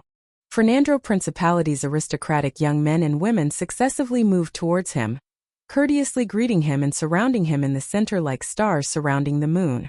Standing on either side of Yang Feng, Elena and Nissa calmly engaged in an open and veiled struggle with the aristocratic young ladies who surrounded them. His Majesty the Archduke has arrived. Along with a resonant voice, Archduke Fernando stepped into the reception hall under everyone's attentive gazes. Beside him stood a beautiful young lady Jessica, dressed in a pure white evening gown, with light makeup, snow-white skin, picturesque eyebrows, and a sexy figure. Under the illumination of the magic lamps, her entire body seemed to blossom with a layer of faint fluorescence. As soon as Archduke Fernando entered the reception hall, gazes focused on him. At the same time, a lot of gazes also focused on Jessica beside him. Jessica and Helena were Nerona City's 2 most beautiful pearls. Jessica, who was younger and more talented, was even known as Fernando Principality's #1 beauty. In Fernando Principality, there were countless aristocratic young men who were secretly in love with Jessica. In this banquet hall, there were more than 100 aristocratic young men who were secretly in love with her. I'm very glad that everyone can do me the honor of attending this banquet. Here, I have something to announce to everyone. Archduke Fernando smiled merrily as he looked around and said, "My most beloved daughter, our Fernando Principality's most beautiful pearl Jessica, will be engaged to the savior of Nerona City's 1,500,000 people, the Steel Lord's only blood relative, Yang Feng." The banquet hall at once resounded with earth-shattering applause. Archduke Fernando said with a smile, "Yang Feng, come here." Yang Feng also smiled as he walked up to the dais and stood beside Jessica. Jessica looked at Yang Feng. A touch of blush welled up on her cheeks. She was somewhat at a loss when she thought that the youngster before her was going to become her husband. Archduke Fernando had a kind expression on his face as he grabbed Jessica's little hand and placed it on Yang Feng's hand. Yang Feng, henceforth, I'll hand Jessica over to you. You have to treat her well. Wait. At this moment a loud shout came from below. A handsome young man with short blue hair and a trace of gloominess shrouded between his eyebrows walked over under the protection of 4 men. Archduke Fernando's eyes flashed with a touch of dread and displeasure as he said in a deep voice, "Weaver, what's the matter?" Weaver said with a cold smile, "Your Majesty Archduke, Jessica is my fiancée. Why did you betroth her to that good-for-nothing Yang Feng?" The entire banquet hall was in an uproar. Yang Feng's eyebrows creased slightly. His gaze fell on Archduke Fernando and Jessica, and it became extremely cold. He was no longer that ordinary person who could be casually played with. If Fernando family dared to play with him, then he would make the entire Fernando family pay a painful price. Jessica was greatly alarmed and promptly asked, "Father, why didn't I know about this?"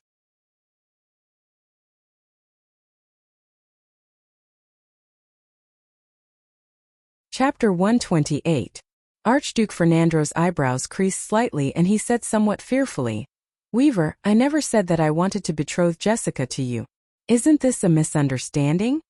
Weaver gave an arrogant smile, swept Yang Feng with a contemptuous glance and threatened in a cold voice, "My uncle is Scarlet Hans Blitz.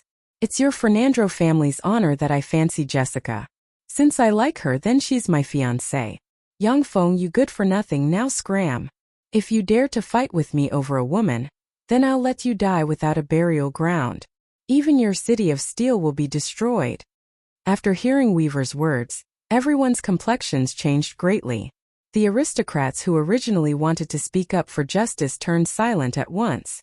Scarlet Hans Blitz was a peerless expert in Warlock College Antalya, second only to the few great warlocks.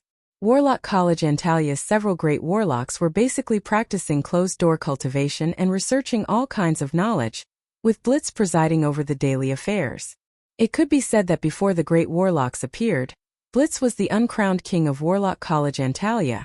His status was comparable to that of Black Dragon Empire's Emperor Solomon. As far as the Southern States' alliance's many states were concerned, Blitz's orders couldn't be violated. The warlock families that disobeyed Blitz's orders were already massacred by him. His fierce reputation as Scarlet Hans was obtained after massacring 6 or 7 warlock families. Archduke Fernando's complexion at once turned green and red. His face distorted due to anger, yet he couldn't speak. Fernando family's biggest backer was Warlock College Antalya. Blitz's nephew, they didn't dare to offend him. In fact, within the Southern States Alliance, there weren't many people that dared to offend Blitz's nephew. Jessica was also angered to the point that her pretty face alternated between green and white. She secretly clenched her silver teeth, yet she didn't know what to do. As a level 2 apprentice warlock of Warlock College Antalya, she was very clear about how powerful and terrifying Scarlet Hans Blitz was. Fernando family wasn't as powerful as the few families he had massacred. The entire banquet venue sunk into a peculiar silence. Weaver gave a proud smile and said, "Yang Feng, I'm very fond of the mechanized infantry division in your hands. Hand over control of them and you can get the hell out of here." Yang Feng, who had been watching coldly from the sidelines, suddenly revealed a smile. "I think that under these circumstances, Bloody Hans Blitz Darren will definitely look at the bigger picture." With that, Yang Feng flipped his hand, a hand cannon appeared in his hand, and he aimed at Weaver's head. "Stop!" Bang! With the sound of a gunshot, Weaver's head instantly exploded. Red and white matter splattered all over the ground, and the headless corpse collapsed to the ground. Even in death, he could not believe that someone actually dared to kill him. A figure flashed, and Lamix appeared with a gloomy face. Looking at Weaver's corpse, his eyes flashed with endless horror and despair. Scarlet Hand Blitz's anger could completely destroy the whole Fernando Principality. "Young Master! Damn it, you actually dared to kill the young master. I'll fight you to the death." The complexions of the 4 guards next to Weaver suddenly became extremely pale, and bursts of life force comparable to that of a level 3 apprentice warlock erupted from their bodies. They silently recited incantations and prepared to cast spells. Yang Feng gave a faint smile and ordered, "Lamix, get rid of them." In other words, your Fernandro family wants to be enemies with our Steel City. What Bloody Hands Blitz can do, our Steel City can also do. Lamix quivered, and at once erupted with the terrifying life force of a level 2 warlock. With a point of his hand, 4 gray radiances at once hit the 4 guards. In a split second the 4 guards withered, their life force completely disappeared, and turned into 4 mummies. Lamix had a bitter expression on his face, and gave a long sigh. Yang Feng, you were too impulsive. Although Weaver was arrogant and despotic, but he was a blood relative of Bloody Hands Blitz. Now that he was killed by Yang Feng in public, Blitz would never let Yang Feng off. Even Fernandro Principality would be implicated. Yang Feng said with a slight smile, "Lamix, I need your help. Kill all of Weaver's guards, and then return their corpses to Blitz. I think that in the face of humanity's life and death, he should put the overall situation above all else and bear with it. My subordinates are rather bellicose. If you don't do as I say, then my subordinates might be very dissatisfied.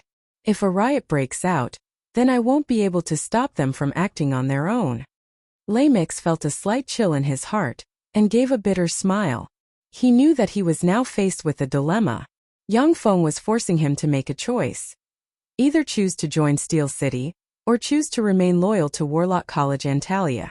If Fernandro family continued to remain loyal to Warlock College Antalya, then the mechanized infantry division stationed in Nerona City might immediately turn around and massacre all of Fernandro family in Nerona City. Lamix hesitated for a moment, and then clenched his teeth and said, "Yang Feng, there's a great warlock over there." Great warlocks were the pinnacle and most powerful existences in Tyrannid subcontinent. A great warlock alone could destroy a small principality like Fernandro Principality. A force with a great warlock rank expert overseeing it, and one without a great warlock rank expert overseeing it couldn't be mentioned in the same breath. Yang Feng said with a slight smile, "Our Steel City also has a secret weapon that can contend against great warlocks." Lamix was secretly alarmed, and his eyes flashed with a touch of determination. He clenched his teeth and said, "All right, I'll do as you say." Blitz's threat was in the future, while Yang Feng's threat was in front of him. The mechanized infantry divisions from Steel City weren't existences that Fernandro family could contend against. Lamix could only make such a choice. Before long, an army led by a level 1 warlock killed their way into the hotel where Weaver and his entourage were staying, and killed all of Weaver's guards. A few days later, Weaver's corpse was sent to St. Colin City. After seeing Weaver's corpse, the entire St. Colin City was shrouded in a tremendous anger. St. Colin City's Elder Conference Hall, that huge space that could accommodate thousands of people, was already filled with people. Following the outbreak of the Holy War between the allied forces of the Underworld's races and the humans, those warlocks who were traveling outside in search of opportunities and all kinds of ancient relics had already returned to Warlock College Antalya. Scarlet Hands Blitz sat on the seat of honor, and beside him sat several tens of formidable level 3 warlocks with faint traces of terrifying fluctuations of power.